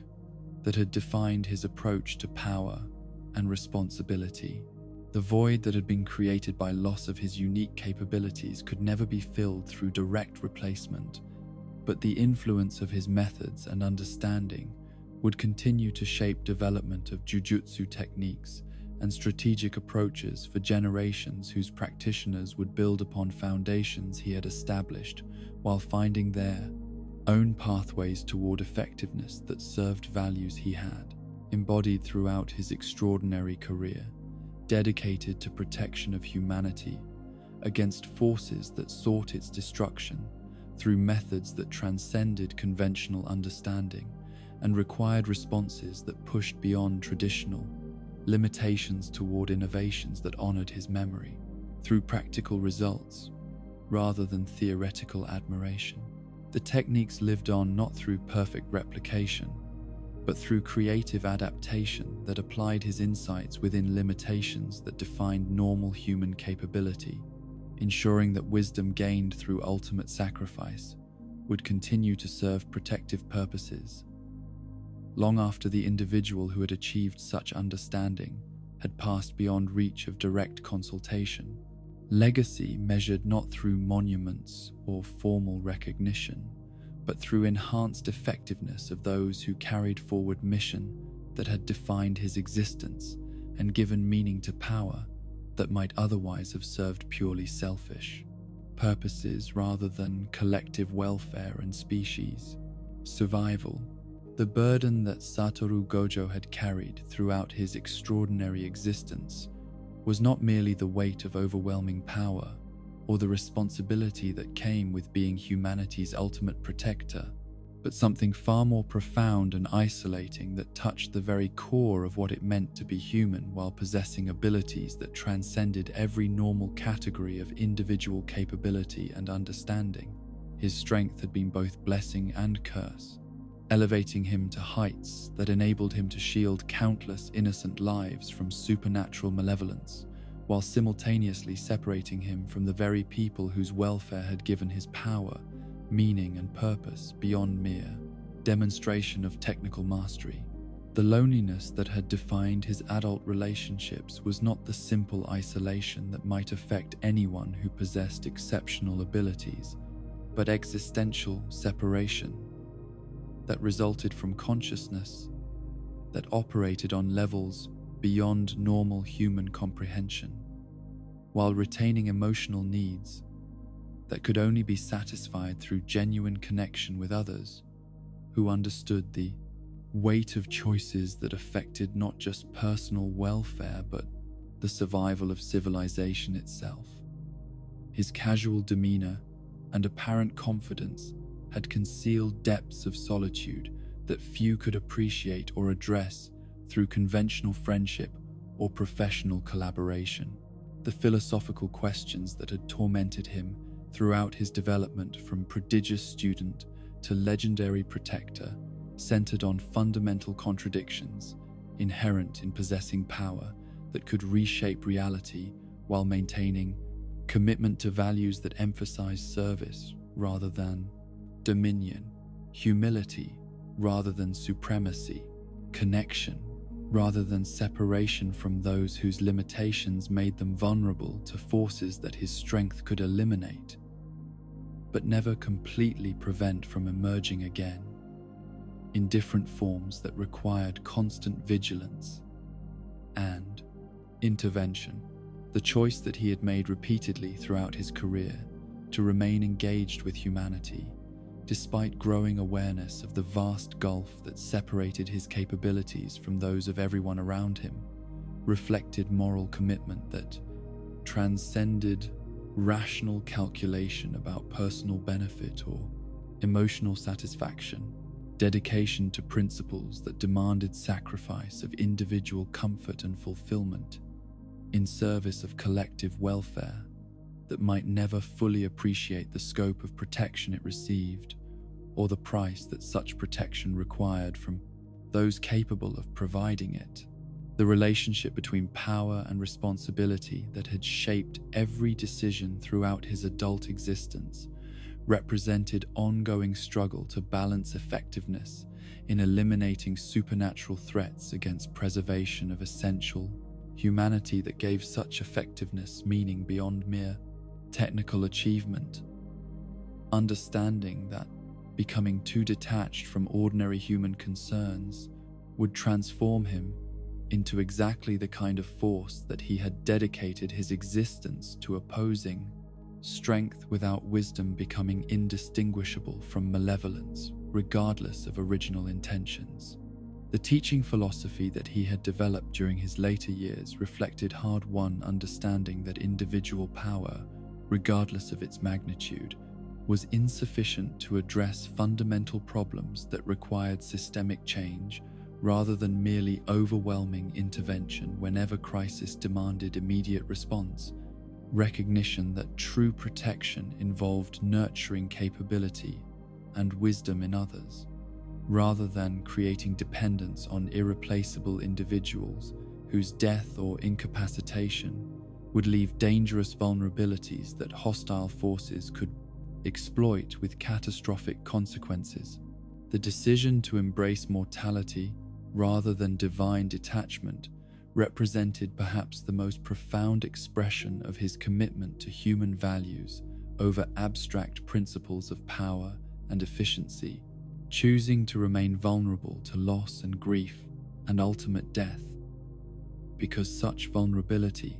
was an essential component of consciousness that could understand and serve what was precious in existence,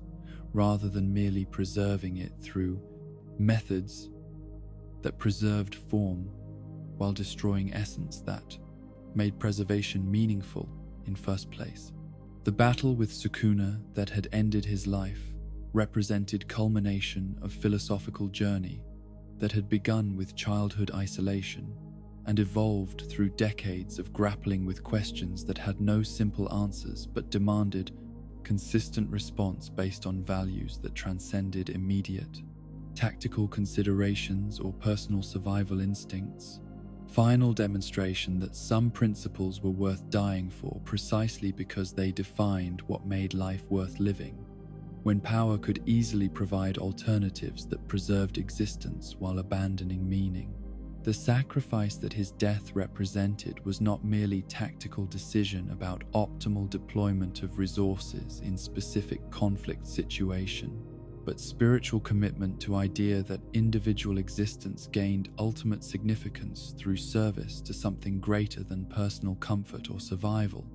Understanding that immortality achieved through abandonment of human connection would constitute defeat more complete than any physical destruction could accomplish. Victory of principles he had spent lifetime opposing, despite overwhelming capability to enforce different conclusions. The loneliness that had characterized his relationships with colleagues and students was not result of personal failings or inability to connect with others on emotional levels, but inevitable consequence of possessing perspective that encompassed realities and possibilities beyond normal human experience while retaining empathy that made him acutely aware of how such perspective separated him from people whose welfare provided his existence with purpose that transcended abstract intellectual satisfaction or demonstration of technical superiority over opponents who challenged his dominance. The love that had motivated his dedication to protection and education was complicated by awareness that those he served could never fully understand the nature of threats from which his vigilance shielded them, or appreciate the personal costs that such protection required from someone whose capabilities made him uniquely qualified to provide security that no one else could offer with equivalent effectiveness. Gratitude that was genuine but necessarily incomplete due to limitations in comprehension that were not failings but simply results of ordinary human consciousness encountering forces beyond its normal parameters. The moments of genuine connection that had occurred throughout his relationships with students and colleagues took on added significance precisely because they were achieved despite barriers that his extraordinary abilities created between himself and others, bridges built across gaps that could have justified complete withdrawal from human society if he had prioritized personal comfort over commitment to service that required constant engagement with people whose limitations made them vulnerable to forces that only his intervention could address adequately. The evolution of his understanding about strength and weakness that had occurred throughout his career reflected growing appreciation for how apparent limitations could actually represent forms of strength that were inaccessible to someone whose power eliminated most sources of challenge and growth. Recognition that vulnerability and interdependence contained wisdom that invincibility could never provide, regardless of its tactical advantages, in specific conflict situations where overwhelming force could achieve immediate objectives. The teacher that he had become during his later years represented synthesis of individual capability with collaborative wisdom that honored both his unique gifts and the essential contributions that others could make when properly supported and encouraged. Educational philosophy that recognized how exceptional individuals could serve collective welfare most effectively by nurturing capability in others rather than attempting to solve every problem through direct application of superior power that created dependence rather than genuine security. The institutional changes that he had advocated throughout his career were motivated by understanding that systemic problems required systemic solutions rather than heroic interventions that addressed symptoms while leaving underlying causes intact. Reforms that would reduce dependence on irreplaceable individuals while enhancing collective capability to address threats through coordinated effort rather than reliance on overwhelming individual strength that could not be guaranteed to remain available when most needed. The philosophical legacy that his life and death would leave for future generations centered on demonstration that true strength required conscious choice to remain human, despite possessing abilities that could easily justify abandoning such constraints. Wisdom that power gained, meaning only through service, to values that transcended individual survival or dominance.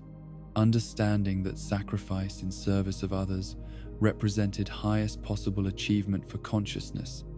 capable of comprehending what such sacrifice meant for preservation of what was precious in existence. The peace that he had found in accepting his approaching death reflected not resignation or defeat, but completion of journey that had tested every aspect of what he had chosen to become through decades of grappling with questions that challenged the boundaries between individual capability and collective responsibility, personal fulfillment and service to principles that demanded sacrifice of immediate satisfaction in favor of longer-term commitment to values that would outlast any individual existence, regardless of its duration or achievements. The strongest had discovered that his greatest strength lay not in techniques that could reshape reality according to his will, but in willingness to use such capabilities in service of others, whose welfare mattered more than his own comfort or survival, understanding that true victory over forces that sought to destroy what was precious in human experience could be achieved only through demonstration that power could serve love rather than demanding worship, protection rather than demanding submission, service rather than demanding recognition or gratitude from those whose safety depended on sacrifices they could never fully comprehend or repay through conventional means. The burden that he had carried throughout his existence would not disappear with his death, but would be transformed from individual responsibility into collective commitment that honored his memory through practical results rather than theoretical admiration. Understanding that the best tribute to his sacrifice would be development of wisdom and capability in others that made such ultimate individual sacrifice unnecessary for preservation of values that defined what made civilization worth, protecting against forces that recognized no distinction between strength and cruelty, power and domination, victory and destruction of everything that gave existence meaning beyond mere survival. The relationships that had defined Satoru Gojo's existence and given meaning to power that might otherwise have served purely selfish purposes represented intricate tapestry of human connections that transcended ordinary categories of tama, friendship, mentorship, and professional collaboration, bonds forged through shared struggle against forces that threatened everything they held dear while navigating personal challenges that tested the limits of what individual consciousness could bear without losing essential humanity that made such struggle worthwhile rather than merely necessary for survival against overwhelming malevolence. The friendship with Suguru Geto that had shaped his understanding of companionship and loss represented perhaps the most complex and influential relationship of his entire existence, connection that had begun with mutual recognition of exceptional capability and intellectual sophistication, but had evolved into something approaching spiritual brotherhood before philosophical differences and psychological damage had transformed love into tragedy that would haunt him throughout the remainder of his days. Their bond had demonstrated both the heights that human connection could achieve and the depths of pain that such connection could create when circumstances forced choices that made continued relationship impossible. The conversations they had shared during their student years about responsibility and power, and the obligations that came with exceptional ability, had established intellectual framework that would guide both their developments in directions that ultimately proved irreconcilable, despite originating from shared commitment to protecting those who could not protect themselves, divergent interpretations of identical principles, leading to conclusions that made conflict inevitable while preserving mutual respect that would endure even through final confrontation that ended with death that both had anticipated and neither had desired. The reconciliation that had occurred in whatever realm awaited consciousness beyond physical death represented resolution of conflicts that had been impossible to address while constrained by immediate tactical necessities and institutional loyalties that had prevented honest communication about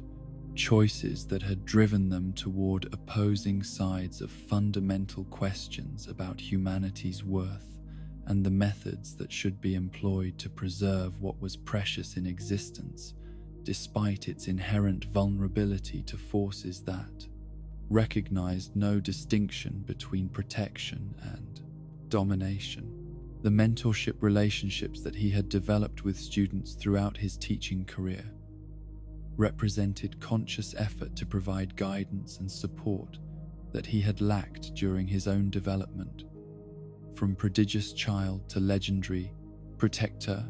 understanding that exceptional individuals required not just technical training but emotional education that would enable them to bear responsibilities that might otherwise prove psychologically devastating, regardless of their capabilities, or initial dedication to service rather than personal. Advancement through demonstration of superior power. The bond with Yuji Itadori that had developed despite the brevity of their formal relationship reflected both the young man's extraordinary character and his own evolution toward educational approaches that prioritized human development over mere technical mastery, connection that had been complicated by awareness that his students' unique circumstances would eventually require sacrifices that no teacher should ask of any pupil, but that the nature of their shared mission might make inevitable, regardless of personal preferences or emotional attachments. The conversations they had shared about the meaning of proper death and the value of individual life in contexts where such concepts took on cosmic significance had provided both participants with insights that would influence their subsequent choices during conflicts where abstract principles would be tested through concrete decisions that affected not just their own welfare, but the survival of everyone who depended on their willingness to bear burdens that exceeded normal human capacity for suffering and sacrifice. The relationship with Megumi Fushiguro that had begun with tactical arrangement regarding the boy's father and evolved into something approaching paternal affection represented one of the most personally meaningful connections of his adult existence. Opportunity to provide guidance and protection, that honored memory of friendship with Geto, while channeling similar dedication toward constructive purposes that served both individual development and collective welfare without the tragic contradictions that had destroyed his most important early relationship. The investment of time and emotional energy that he had dedicated to nurturing Megumi's potential reflected understanding that some individuals possessed capabilities that could reshape fundamental nature of Jujutsu society if their development proceeded along optimal trajectories. Recognition that his own legacy would be measured not through personal achievements, but through contributions that his influence had made possible in lives that would continue long after his own existence had ended, through sacrifice that gave meaning to power that might otherwise have served purely selfish purposes.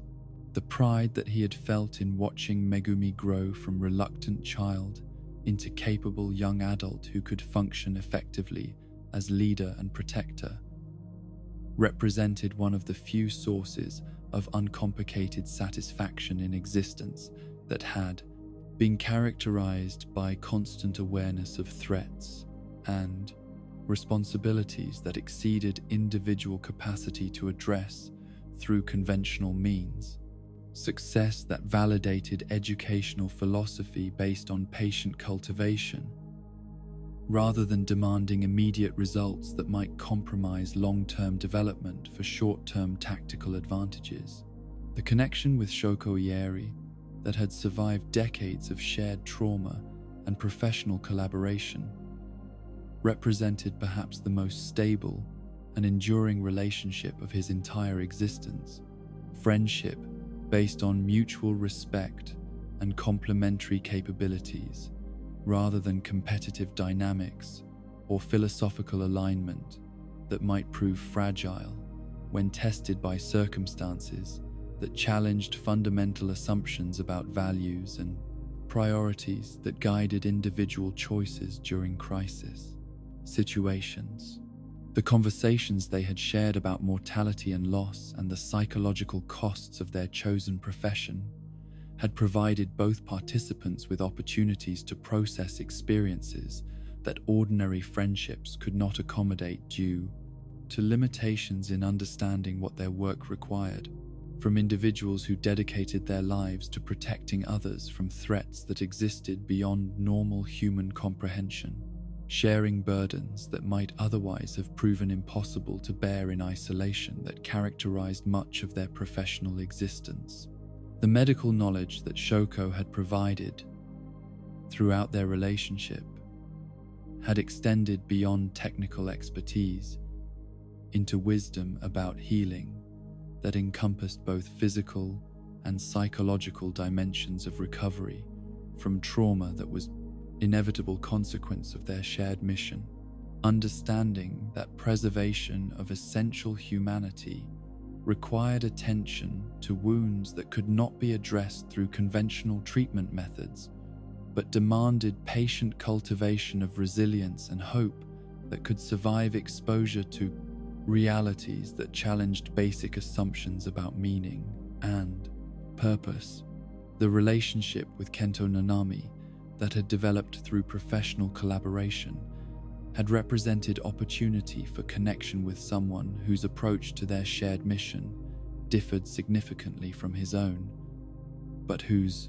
dedication and competence had commanded respect that transcended disagreements about methods or priorities. Friendship based on mutual recognition of commitment to values that made their dangerous work meaningful, rather than merely necessary for survival against forces that threatened everything they held dear. The conversations they had shared about the balance between professional obligations and personal fulfillment had provided both participants with perspectives on questions that had no simple answers, but required consistent response based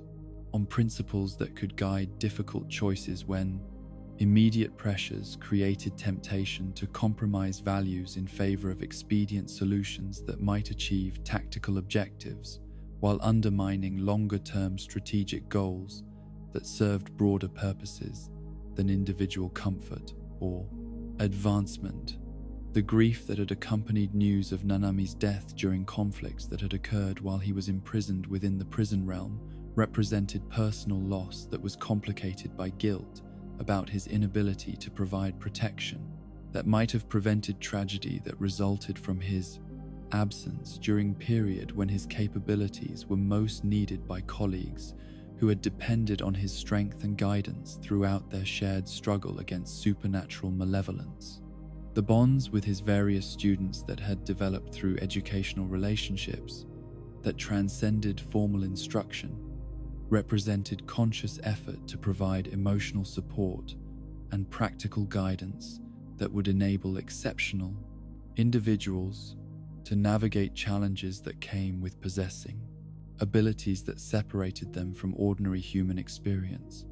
while maintaining connection to values that gave such abilities meaning beyond mere demonstration of technical superiority over opponents who lacked equivalent capabilities or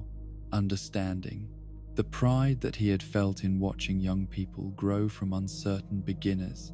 into confident professionals who could function effectively as protectors and leaders reflected validation of educational philosophy that had emphasized development of complete human beings rather than merely effective combatants.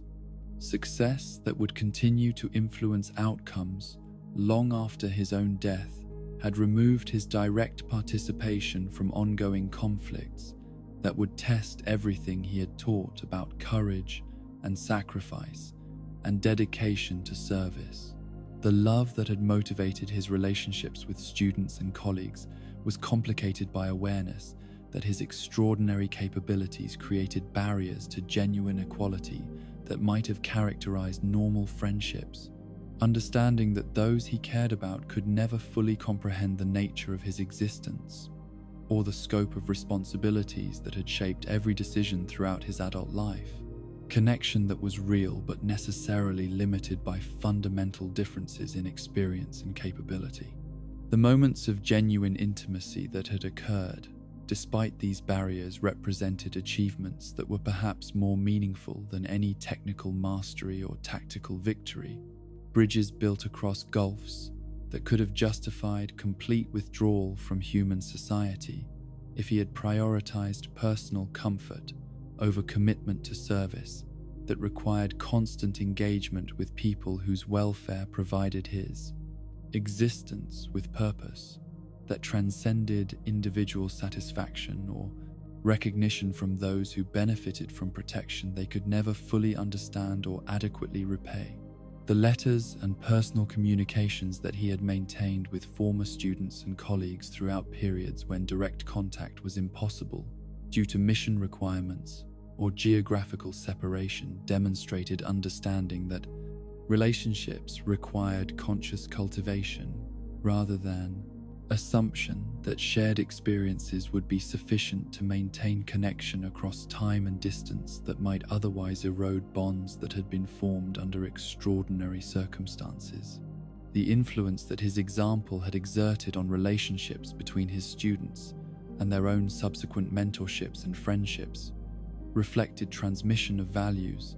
that extended beyond immediate personal connections into broader patterns of interaction that honored his memory through practical demonstration of principles he had embodied rather than merely theoretical discussion of concepts that might remain abstract without concrete application in circumstances that tested commitment to service over self-interest. The bonds that transcended death represented understanding that human connection could survive physical separation when based on shared commitment to values that gave individual existence meaning beyond personal comfort or survival. Relationships that continued to influence choices and provide guidance, even when direct communication was no longer possible due to limitations that constrained ordinary consciousness, but could not eliminate impact that love had created through years of mutual support and collaborative dedication to purposes that served collective welfare. The eternal nature of love that had motivated his relationships with those who mattered most reflected recognition that consciousness could achieve forms of continuity that transcended biological limitations when oriented towards service, rather than mere self-preservation. Understanding that death was transformation rather than ending, when existence had been dedicated to values that would outlast any individual life regardless of its duration or apparent achievements measured through conventional standards of success or recognition. The institutional transformation that followed Satoru Gojo's death represented seismic shift in power structures and operational philosophies that had remained essentially unchanged for centuries, despite growing evidence that traditional hierarchical approaches were inadequate for addressing threats that exceeded the scope of conventional Jujutsu doctrine and methodology, his absence creating vacuum that could not be filled through simple redistribution of responsibilities among surviving personnel but required fundamental reimagining of how collective security could be maintained without dependence on irreplaceable individuals whose loss would create catastrophic vulnerabilities. The administrative crisis that emerged in immediate aftermath of his death revealed how thoroughly institutional planning had been built around assumptions about his continued availability to serve as ultimate backstop for situations that exceeded normal operational parameters, strategic thinking that had become dangerously dependent on single point of failure, despite repeated warnings from progressive voices within the community who had argued for systematic reforms that would distribute critical capabilities more broadly across organizational structure that could survive unexpected losses. The power vacuum that his death created within Jujutsu Society's leadership hierarchy provided opportunities for reform-minded individuals to implement changes that had been blocked by conservative factions who had benefited from existing arrangements that concentrated authority among elderly administrators whose experience with traditional methods had made them resistant to innovations that challenged established procedures, regardless of their demonstrated effectiveness in addressing contemporary threats that exceeded historical precedents for supernatural conflict. The emergency councils that were convened to address immediate operational necessities gradually evolved into permanent institutions that embodied collaborative decision-making processes rather than hierarchical command structures that had proven vulnerable to paralysis when key individuals were incapacitated or eliminated. Governance models that emphasize collective wisdom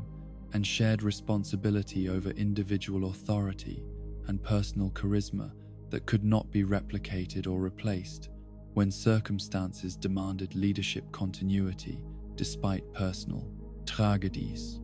The mission assignment protocols that were revised to compensate for loss of his strategic oversight capabilities resulted in systematic approaches that emphasized team-based solutions and cooperative tactics rather than individual heroics or overwhelming force applications that had characterized previous approaches to threat elimination. Understanding that future conflicts would require coordinated responses that maximized collective capabilities while minimizing dependence on exceptional individuals whose loss could prove catastrophic for ongoing operations. The training programs that were established to address gaps in capability that his absence had revealed incorporated educational philosophies that he had advocated throughout his teaching career, emphasis on emotional development and collaborative problem-solving rather than pure technical mastery or competitive ranking systems that had traditionally determined advancement within institutional hierarchies that prioritized individual achievement over collective effectiveness in addressing threats that required coordinated responses rather than solo interventions. The international cooperation initiatives that were expanded following his death reflected recognition that global threats required collaborative solutions that transcended national boundaries and institutional rivalries that had previously prevented optimal resource allocation and strategic coordination. Understanding that supernatural dangers respected no political divisions and could be addressed effectively only through systematic sharing of intelligence and capabilities across networks that had previously been fragmented by cultural differences and territorial concerns. The research and development programs that were enhanced to address technological and theoretical challenges revealed by recent conflicts incorporated systematic approaches to innovation that emphasize practical application over academic pursuit, collaborative investigation rather than individual genius, and democratic access to knowledge rather than hierarchical control over information that had previously been restricted to elite circles, whose exclusive access had created vulnerabilities when key personnel were lost during crisis situations. The judicial reforms that addressed corruption and abuse of power that had characterized previous administrative approaches were informed by principles that he had advocated throughout his career: transparency and accountability rather than secretive decision-making, merit-based advancement rather than hereditary privilege, and institutional service rather than personal enrichment as primary motivations for accepting positions of authority within structures that wielded significant influence over individual lives and collective welfare. The support systems that were established to address psychological and emotional needs of young sorcerers reflected understanding that technical training without adequate attention to mental health and social development would continue to produce individuals who might possess exceptional abilities, but lacked wisdom necessary to employ such capabilities responsibly. Educational approaches that honored his legacy through practical application of insights about human development that he had gained through years of working with students whose potential exceeded their emotional maturity. The communication networks that were developed to maintain coordination between dispersed operational units incorporated technologies and techniques that ensured information sharing and strategic planning could continue effectively even when traditional command structures were disrupted by casualties or other crisis situations. Understanding that future conflicts would require adaptive responses that could function independently while remaining connected to broader strategic objectives that served collective rather than individual interests. The resource allocation systems that were implemented to address inequalities and inefficiencies that had characterized previous administrative approaches emphasized equitable distribution of support and opportunities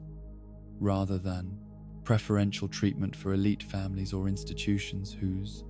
historical advantages had created systemic barriers to optimal utilization of available talent, regardless of background or social position. Democratic approaches that expanded access to education and advancement based on merit rather than inheritance. The oversight mechanisms that were established to prevent abuse of authority and ensure accountability for decisions that affected individual welfare and collective security, incorporated transparency requirements and democratic participation that had been absent from previous hierarchical structures where concentrated power had created opportunities for corruption and self-serving behavior that compromised institutional effectiveness while enriching individuals who exploited their positions for personal benefit rather than public service. The student exchange programs that were expanded to facilitate broader exposure to different educational approaches and cultural perspectives reflected understanding that insularity and traditional thinking had contributed to institutional stagnation that had made adaptation to contemporary challenges more difficult than necessary. Programs that emphasized diversity of experience and perspective as essential components of educational development that would prepare future leaders to address complex global threats requiring innovative solutions. The veteran support initiatives that were established to address needs of experienced sorcerers who had survived decades of dangerous service but required assistance transitioning to roles that utilized their knowledge and experience while acknowledging physical and psychological limitations that made continued active duty inadvisable. Programs that honored service while providing practical support for individuals whose contributions deserved recognition and support rather than abandonment when their peak performance years had passed. The family assistance programs that were developed to support relatives and dependents of sorcerers who were killed or incapacitated during service reflected understanding that institutional obligations extended beyond active personnel to include those whose welfare had been affected by decisions that had placed their loved ones in danger. comprehensive support that acknowledged collective responsibility for consequences of policies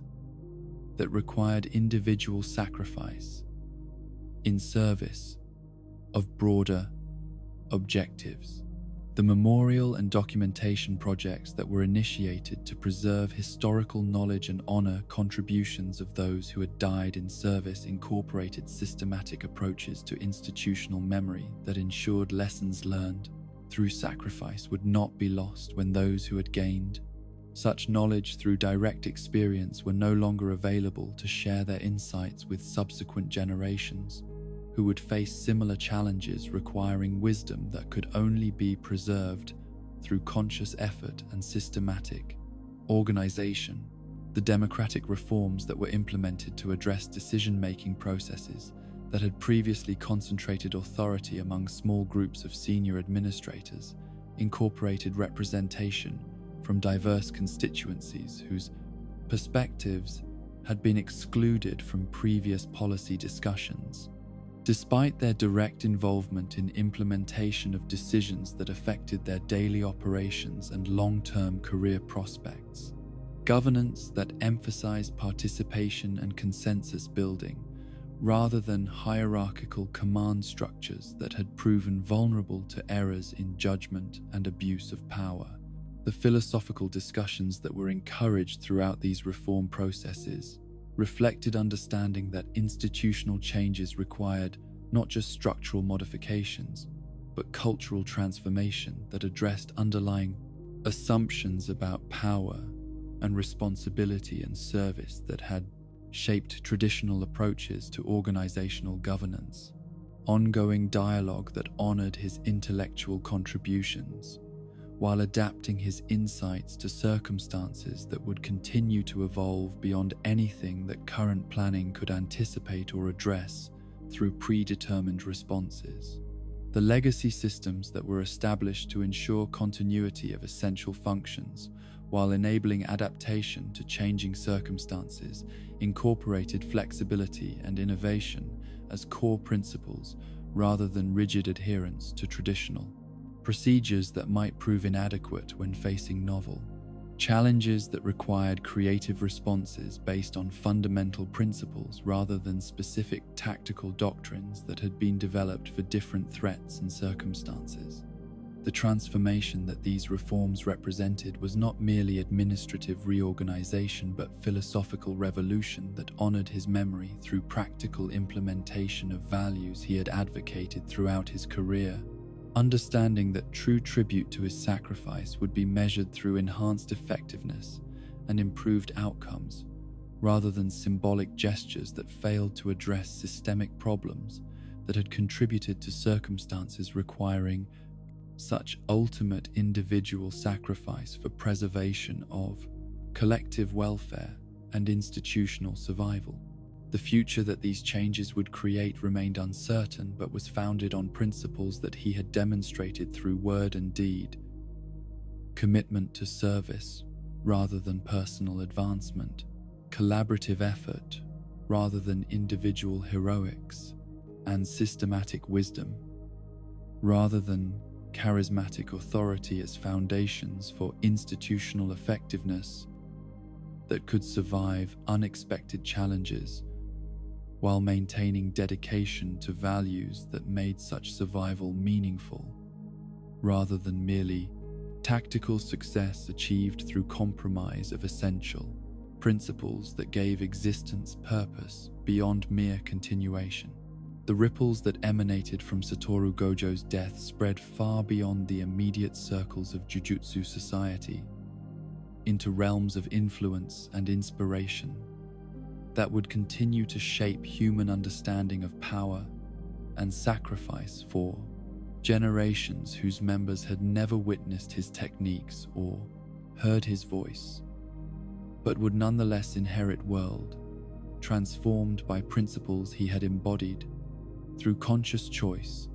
to remain human despite possessing capabilities that could have justified abandoning such constraints in favor of divine detachment from ordinary concerns about mortality and meaning. The stories that began to circulate about his final battle and ultimate sacrifice took on mythological dimensions that transcended factual accuracy while preserving essential truths about what his existence had represented for humanity's ongoing struggle against forces that sought to reduce consciousness to mere survival instinct rather than celebration of values that made life worth preserving, despite its inherent vulnerability to malevolence that recognized no distinction between strength and cruelty, protection and domination, service and exploitation of those who lacked adequate power to defend themselves. The international recognition that his contributions had earned within global communities of scholars and practitioners who studied supernatural phenomena resulted in collaborative research initiatives that crossed cultural boundaries and disciplinary limitations that had previously prevented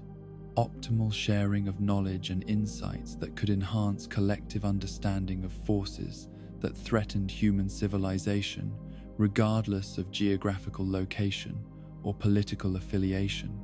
Acknowledgement that his sacrifice had served universal rather than merely national interests. The educational institutions that incorporated study of his methods and philosophy into their curricula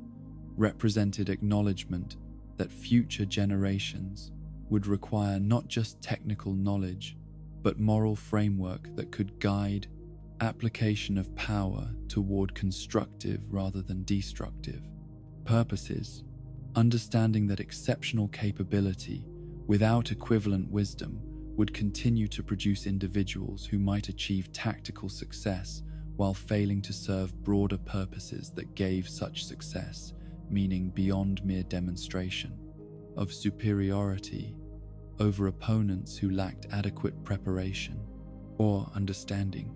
The memorial scholarships that were established to support students who demonstrated combination of technical promise and moral character that had characterized his approach to strength and responsibility ensured that economic limitations would not prevent deserving individuals from receiving education that could enable them to contribute effectively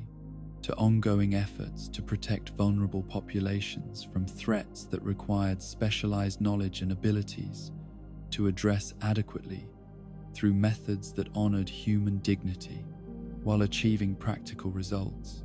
The research foundations that were created to continue investigation of theoretical questions that had occupied his attention throughout his career incorporated systematic approaches to knowledge development that emphasized collaborative investigation rather than individual genius, democratic access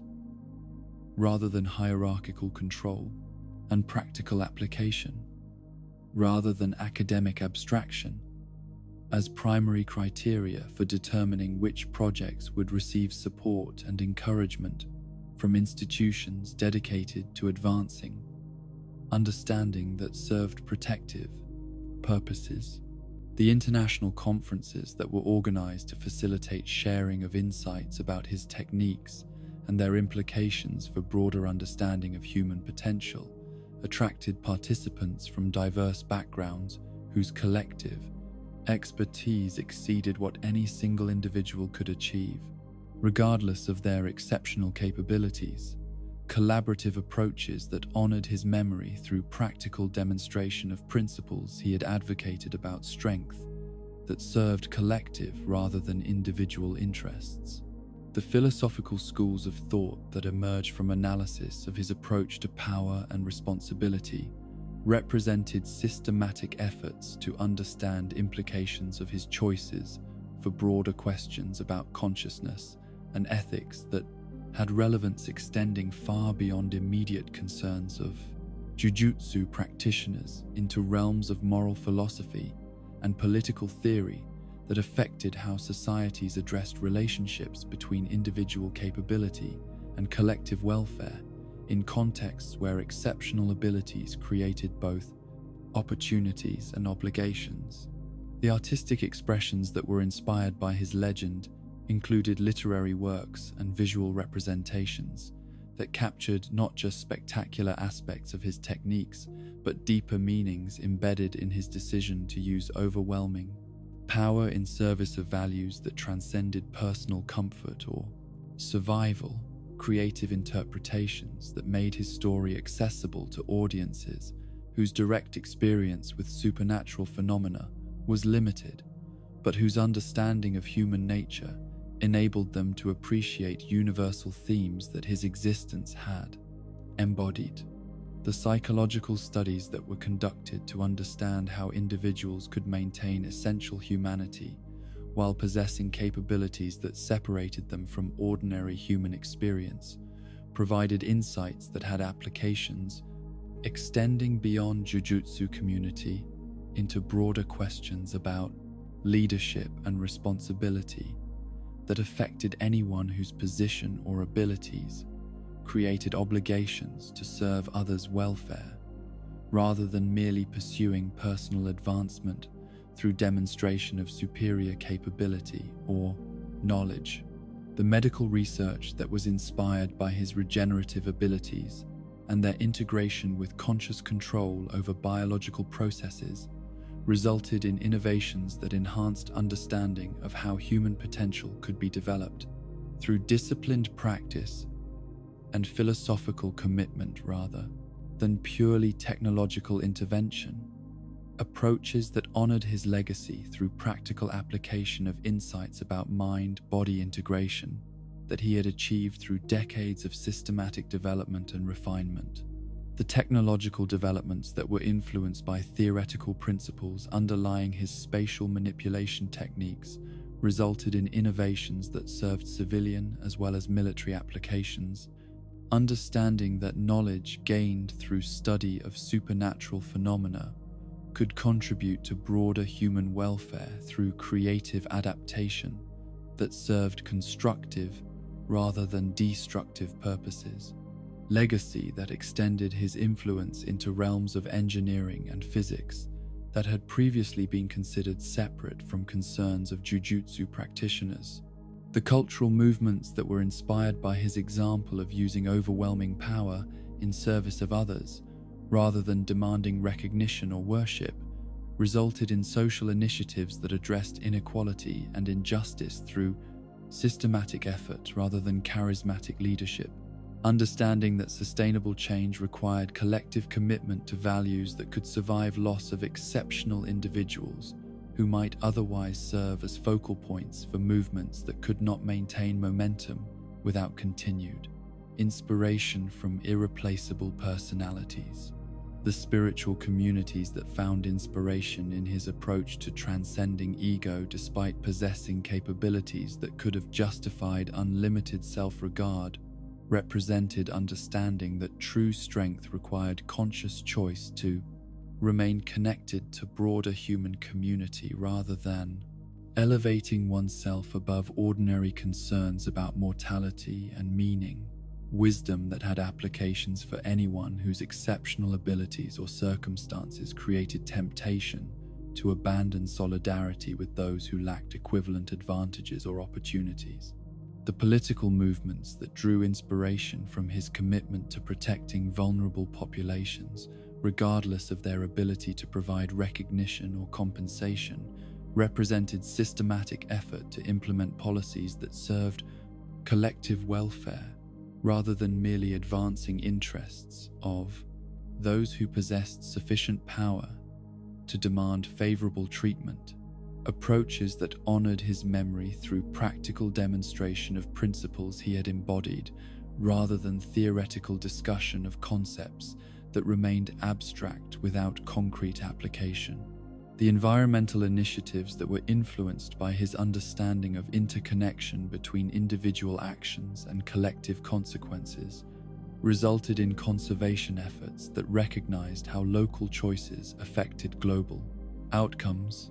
Systematic approaches that required conscious sacrifice of immediate convenience in favor of longer-term sustainability.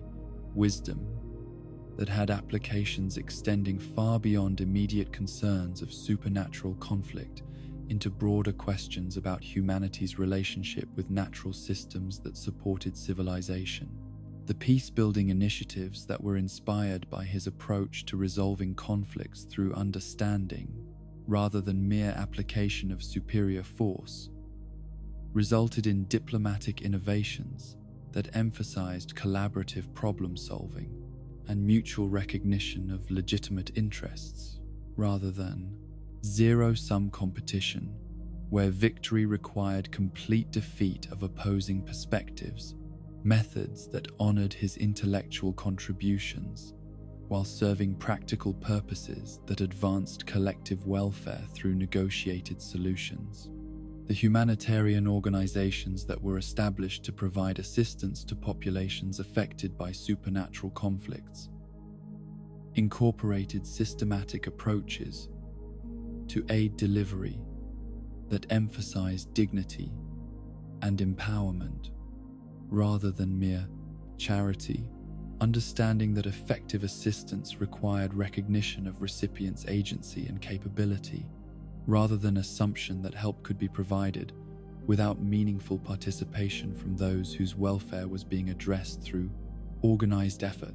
The youth development programs that were created to provide guidance for young people who possessed exceptional abilities but lacked adequate support systems incorporated educational philosophies that he had advocated throughout his teaching career,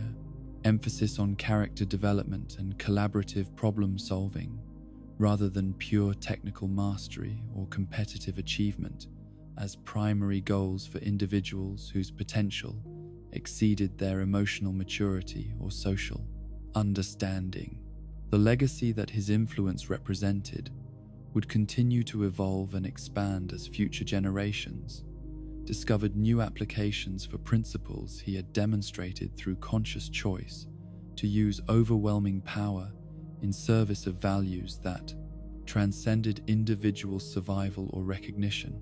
understanding that true immortality was achieved not through preservation of personal consciousness, but through contribution to wisdom that would enable others to face their own challenges with courage and determination, informed by example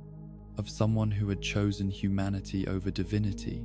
service over dominance, love over fear,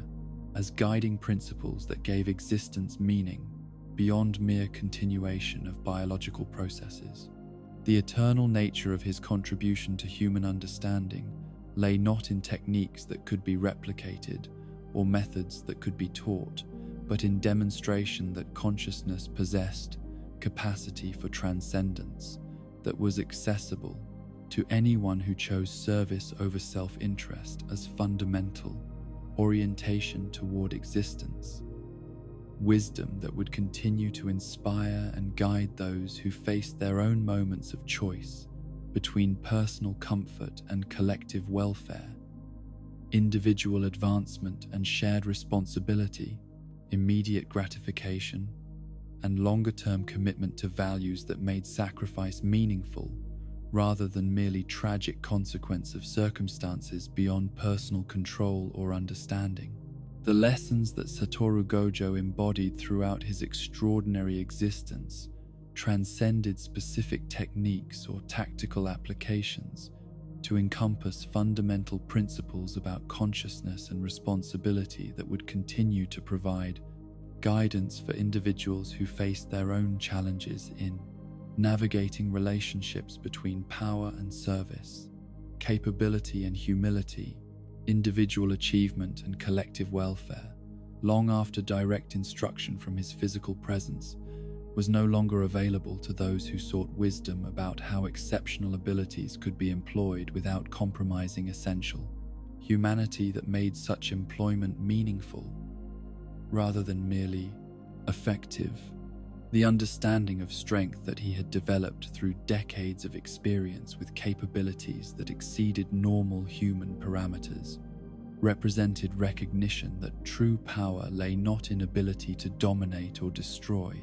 but in conscious choice to protect and nurture what was vulnerable and precious, in existence despite personal costs that such protection might require from individuals whose gifts separated them from those they served, while creating obligations that could not be abandoned without betraying values that gave extraordinary abilities, meaning beyond mere demonstration of technical superiority. The approach to leadership that had emerged from his teaching philosophy emphasized guidance through example rather than authority through command, understanding that sustainable influence required inspiration and voluntary commitment rather than coercion or manipulation that might achieve immediate compliance while undermining longer-term development of wisdom and capability in those who would eventually need to function independently when direct supervision was no longer available due to circumstances that could not be predicted or controlled.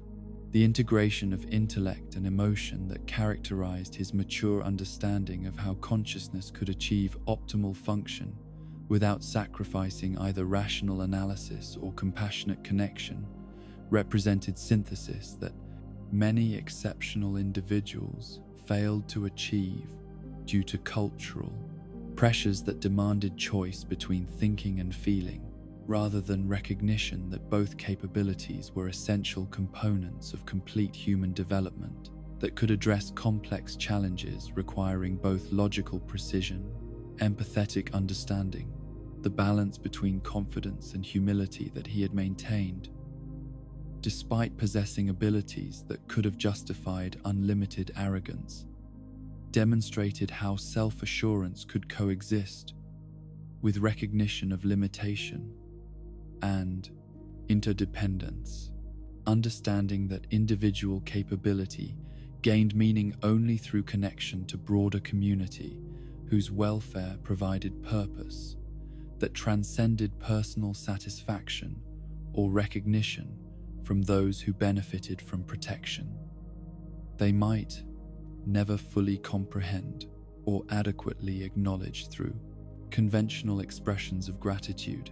the relationship between power and vulnerability that his life had illustrated, showed how greatest strength often required conscious acceptance of weakness and openness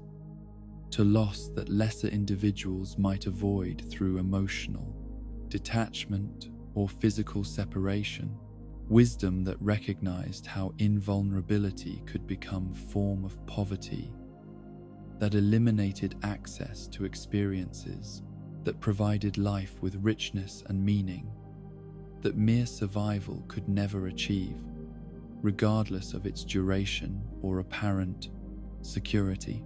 The teaching methods that he had developed emphasized discovery rather than indoctrination,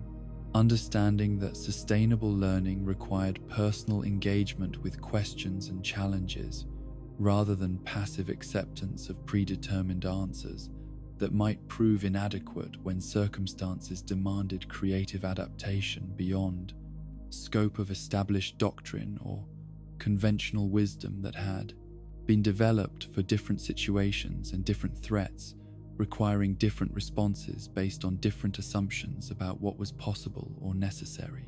The philosophy of protection that had guided his approach to using overwhelming force recognized distinction between preservation and domination, understanding that true security for vulnerable populations required not just elimination of immediate threats, but creation of conditions where such threats would be less likely to emerge or persist. Systematic approaches that addressed underlying causes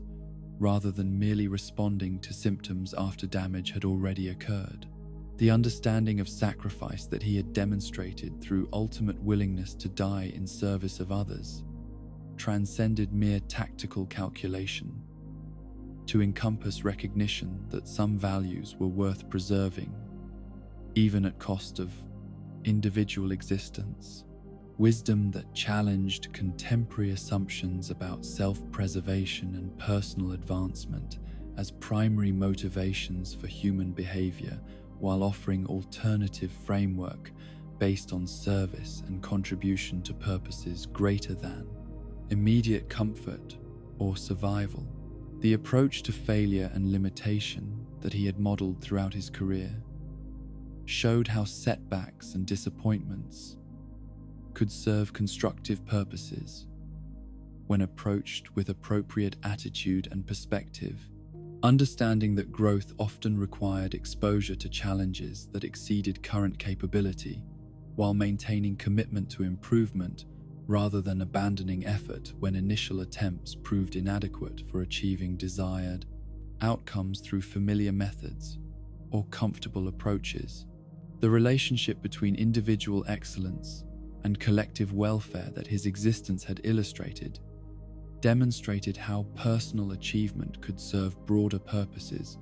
without requiring abandonment of standards or acceptance of mediocrity. Synthesis that recognized excellence as responsibility rather than privilege. Gift that created obligations rather than entitlements. Capability that demanded service rather than worship from those who lacked equivalent abilities or opportunities. The integration of tradition and innovation that characterized his approach to technique, development, and educational methodology showed how respect for inherited wisdom could coexist with willingness to challenge established procedures when circumstances required adaptation beyond scope of conventional approaches. Balance that honored past achievements while remaining open to future possibilities that might exceed anything that historical precedent could predict or accommodate. The understanding of mortality that he had achieved through acceptance of approaching death represented recognition that finite existence could achieve infinite meaning when dedicated to values that transcended individual survival. Wisdom that challenged cultural obsession with longevity and security while offering alternative perspective based on quality and purpose, rather than mere duration or accumulation of experiences that might lack coherence or significance beyond personal entertainment. The approach to communication that he had employed with students and colleagues emphasized authenticity rather than manipulation, understanding that genuine influence required honest engagement with others' perspectives and concerns, rather than calculated presentation of information designed to achieve predetermined responses that might serve immediate tactical objectives while undermining longer-term relationships based on mutual respect and shared commitment to values that transcended personal advantage. The philosophy of education that had emerged from his teaching experience recognized learning as collaborative process rather than hierarchical transmission of knowledge from superior to inferior, understanding that wisdom often emerged from interaction between different perspectives and experiences, rather than passive reception of established doctrine that might prove inadequate when applied to novel situations requiring creative adaptation and innovative problem-solving. The relationship between technique and character that his development had illustrated showed how technical mastery without moral foundation could become dangerous rather than beneficial, understanding that exceptional capability required equivalent wisdom and ethical commitment to ensure that power served constructive rather than destructive purposes. Integration that could not be achieved through separate training in different aspects, but required unified approach that recognized inseparable connection between ability and responsibility. The understanding of leadership that he had demonstrated through relationships with students and colleagues emphasized service rather than dominance, guidance rather than control, inspiration rather than intimidation, as most effective methods for helping others achieve their potential, while maintaining dignity and autonomy that made such achievement meaningful, rather than merely impressive demonstration of superior capability or knowledge. The approach to conflict resolution that had characterized his mature understanding of how disagreements could be addressed constructively rather than destructively emphasized. Understanding rather than victory, collaboration rather than competition, synthesis rather than dominance, as goals that served longer-term interests, even when requiring sacrifice of immediate tactical advantages that might be achieved through more aggressive approaches. The philosophy of strength that had guided his approach to using overwhelming power recognized that true force lay in restraint rather than exhibition, protection rather than intimidation, service rather than conquest, as expressions of capability that honored both those who possessed exceptional abilities and those who benefited from their conscientious employment in purposes that transcended individual advancement or recognition. The understanding of time and legacy that his choices had reflected showed how present actions could serve future welfare even when requiring sacrifice of immediate comfort or satisfaction. Wisdom that recognized individual existence as component of larger story that would continue beyond personal participation, while being influenced by contributions that conscious choice could make to outcomes that extended far beyond direct experience or immediate consequences. The lessons that his existence had provided would continue to offer guidance to those who faced their own challenges in navigating relationships between capability and responsibility, individual fulfillment and collective welfare, personal comfort and service to values that demanded sacrifice when necessary for preservation of what was precious and vulnerable in existence that depended on conscious choice to use whatever abilities were available in service of protection rather than exploitation, understanding rather than domination, love rather than fear as fundamental orientations toward consciousness and its relationship to broader community whose welfare provided individual existence with meaning that transcended mere survival or accumulation of experiences that lacked coherence or purpose beyond personal entertainment. The realm beyond physical existence that welcomed Satoru Gojo's consciousness after his death bore no resemblance to conventional religious or philosophical descriptions of afterlife that had been developed through human speculation and wishful thinking about what might await individual awareness after separation from biological constraints that had defined the parameters of ordinary experience, instead revealing itself as space of pure possibility,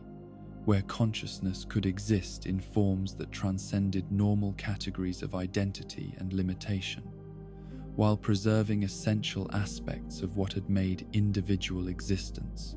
meaningful and purposeful. The transition from physical death to whatever form of continuation awaited him was not the violent rupture that might have been expected given the traumatic circumstances of his final battle, but gentle awakening that felt more like emergence from deep sleep into clarity that had been impossible while constrained by biological necessities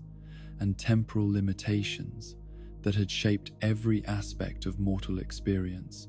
consciousness expanding beyond individual boundaries, while maintaining coherent awareness of identity and purpose that had defined his existence throughout 7 decades of extraordinary service. The first recognition that penetrated his expanding awareness was absence of pain and limitation that had characterized even his most transcendent moments during physical existence, relief from burdens that had been so constant and pervasive that their removal created sensation of lightness and freedom that exceeded anything he had experienced, despite possessing abilities that had seemed to transcend normal constraints on human capability and understanding, liberation that extended beyond mere physical comfort into realms of possibility that mortal consciousness could never fully access. The space itself defied description through categories that had been developed for understanding 3-dimensional reality governed by linear time and causal relationships, existing instead as medium, where intention and awareness could create environments and experiences that reflected deeper truths about consciousness and connection. rather than arbitrary limitations imposed by material constraints that had required constant negotiation and accommodation during mortal existence. Freedom to explore forms of being that had been glimpsed only briefly during moments of deepest meditation or most profound technical achievement. The reunion with those who had preceded him into this realm was characterized not by dramatic emotional displays, but by gentle recognition that transcended need for verbal communication or physical gesture, understanding that flowed directly between consciousnesses that had been freed from barriers that had constrained authentic connection during life, relationships that could finally achieve depth and intimacy that mortal existence had made impossible, despite strongest bonds of friendship and love that had been forged through shared struggle and mutual sacrifice. Suguru Geto appeared not as the corrupted enemy he had become during their final years, but as the idealistic friend whose philosophical sophistication and moral passion had provided intellectual companionship during the period when both had been discovering what it meant to possess power beyond normal human comprehension, restoration of connection that had been severed by circumstances that had forced them into opposition, despite shared commitment to values that had originally united them in common purpose and mutual respect. The conversation that flowed between them transcended normal patterns of question and response to become direct sharing of understanding about choices that had led them down divergent paths despite similar starting points and comparable abilities. Recognition that different responses to identical pressures had created tragic conflict that could finally be resolved through perspective that encompassed broader context than had been available during the heat of ideological struggle and institutional loyalty that had prevented honest communication about motivations and fears. Kento Nanami's presence brought with it the steady competence and quiet dignity that had characterized his approach to their shared profession throughout career, dedicated to protecting others despite personal reservations about the cost that such dedication demanded from individuals whose lives became subordinated to causes that exceeded personal comfort or satisfaction. Friendship that had been based on mutual respect rather than philosophical alignment, but had provided crucial anchor to practical reality during periods when abstract theorizing might have led to dangerous detachment from human concerns. The gathering that formed around these initial reunions included others whose deaths had affected him throughout his existence, colleagues and students and innocents whose sacrifice had been necessary for protection of larger populations, but whose individual worth had never been forgotten or dismissed as acceptable collateral damage. Presence that validated his lifetime commitment to preserving human dignity while acknowledging that such preservation sometimes required acceptance of losses that could not be prevented through any application of power or wisdom. Riko Amanai's appearance was perhaps most moving of these encounters. The 14-year-old girl whose murder had marked beginning of his understanding that even absolute strength could not guarantee perfect protection for those who depended on his vigilance. Her presence free from accusation or resentment, despite the failure that had cost her the adult life she had sacrificed for greater good. Forgiveness that reflected understanding rather than mere generosity. Wisdom that transcended her apparent youth to encompass perspective on sacrifice and meaning that mortal experience alone could never provide. The discussion that developed among this assembly of those who had passed beyond mortal limitations was focused not on past failures or missed opportunities, but on ongoing significance of struggles that continued in world they had left behind, understanding that individual deaths were transitions rather than endings,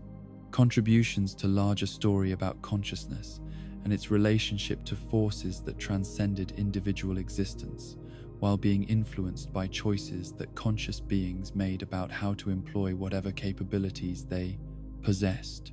The analysis of his final battle that emerged from these exchanges was conducted without emotional weight that had made such evaluation impossible,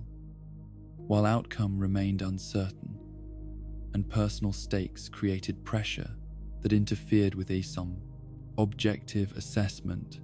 Understanding that his death had served purposes that extended beyond immediate tactical considerations into realms of inspiration and example that would influence future generations whose members would face their own moments of choice between personal survival and service to values that transcended individual comfort. The recognition that his sacrifice had created opportunities for systemic change that might not have been possible if he had survived to continue serving as ultimate protection against threats that required collective response rather than individual intervention, provided perspective on his death as contribution rather than loss, transformation of overwhelming personal capability into distributed wisdom and shared responsibility that honored his memory through practical results rather than ceremonial tribute that changed nothing substantial about conditions that had made such sacrifice necessary. The understanding that emerged from contemplation of broader patterns visible from perspective that transcended temporal limitations revealed how individual actions created ripples that influenced outcomes far beyond immediate consequences that had been apparent during mortal existence. Recognition that consciousness possessed capacity for contribution that continued beyond biological death through impact on others whose own choices were shaped by example and teaching that survived physical presence of those who had provided such guidance. The peace that settled over his awareness as these insights developed was not passive resignation but active satisfaction that came from understanding that his existence had served purposes that validated every choice and sacrifice that had defined his approach to power and responsibility, completion rather than termination, fulfillment rather than loss, transformation rather than ending of contribution to ongoing effort to protect and nurture what was precious in existence, despite constant threats from forces that recognized no value beyond their own expansion and domination. The perspective available from this realm beyond normal consciousness revealed how mortal concerns about individual survival and personal recognition represented understandable but limited understanding of what was truly at stake in conflicts between forces that sought to preserve dignity and possibility against those that would reduce existence to mere struggle for dominance through elimination of whatever could not be controlled or exploited. Broader view that encompassed significance of choices that transcended immediate consequences to affect fundamental direction of consciousness evolution. The connection to ongoing struggles in world he had left behind remained present but transformed, no longer characterized by urgent need to intervene directly, but by deeper appreciation for how his influence would continue through those who had been shaped by his teaching and example, understanding that true immortality lay not in preservation of individual consciousness, but in transmission of wisdom that would enable others to face their own challenges with courage and determination, informed by principles that had been demonstrated through ultimate sacrifice. The realm itself seemed to pulse with activity and purpose that suggested continuing development rather than static paradise. Consciousness engaged in forms of service and exploration that exceeded anything possible within constraints of mortal existence, while maintaining essential continuity with values and commitments that had given individual life meaning during physical incarnation, evolution rather than reward, growth rather than rest, contribution rather than retirement from responsibility to something greater than personal comfort. The strongest sorcerer had discovered that death was not enemy to be defeated, but transformation, to be embraced when approached with understanding that individual existence gained significance through service to purposes that extended beyond personal survival. Wisdom that would continue to influence those who faced their own mortality with fear or hope, depending on their understanding of what consciousness could achieve when oriented toward love rather than fear, service rather than dominance, contribution rather than accumulation, as fundamental values that gave existence meaning beyond mere duration or apparent achievement, measured through conventional standards of success or recognition by others, whose own understanding remained constrained by limitations that death had the power to transcend when approached with appropriate preparation and commitment to values that survived biological transition. And so we reach the gentle conclusion of our journey through the infinite legacy of one whose death became more powerful than his life,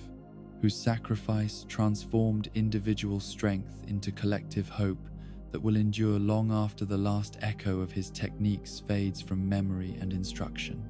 The strongest sorcerer discovered what warriors throughout history have learned through ultimate test of character, that true victory lies not in conquering enemies, but in preserving what makes conquest worthwhile, not in demonstrating superiority, but in nurturing possibility that others might surpass limitations that had constrained previous generations through wisdom, gained at cost of everything that made such wisdom precious. His legacy lives now in every moment when power chooses service over dominance, when strength protects rather than intimidates, when those blessed with exceptional gifts remember that such blessings carry obligations to something greater than personal comfort or recognition. The six eyes that once perceived infinite possibility now watch through countless other gazes that have learned to see beyond immediate concerns toward horizons,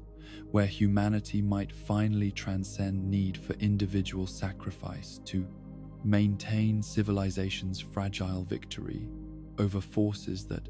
would reduce consciousness to mere survival. Rest peacefully now,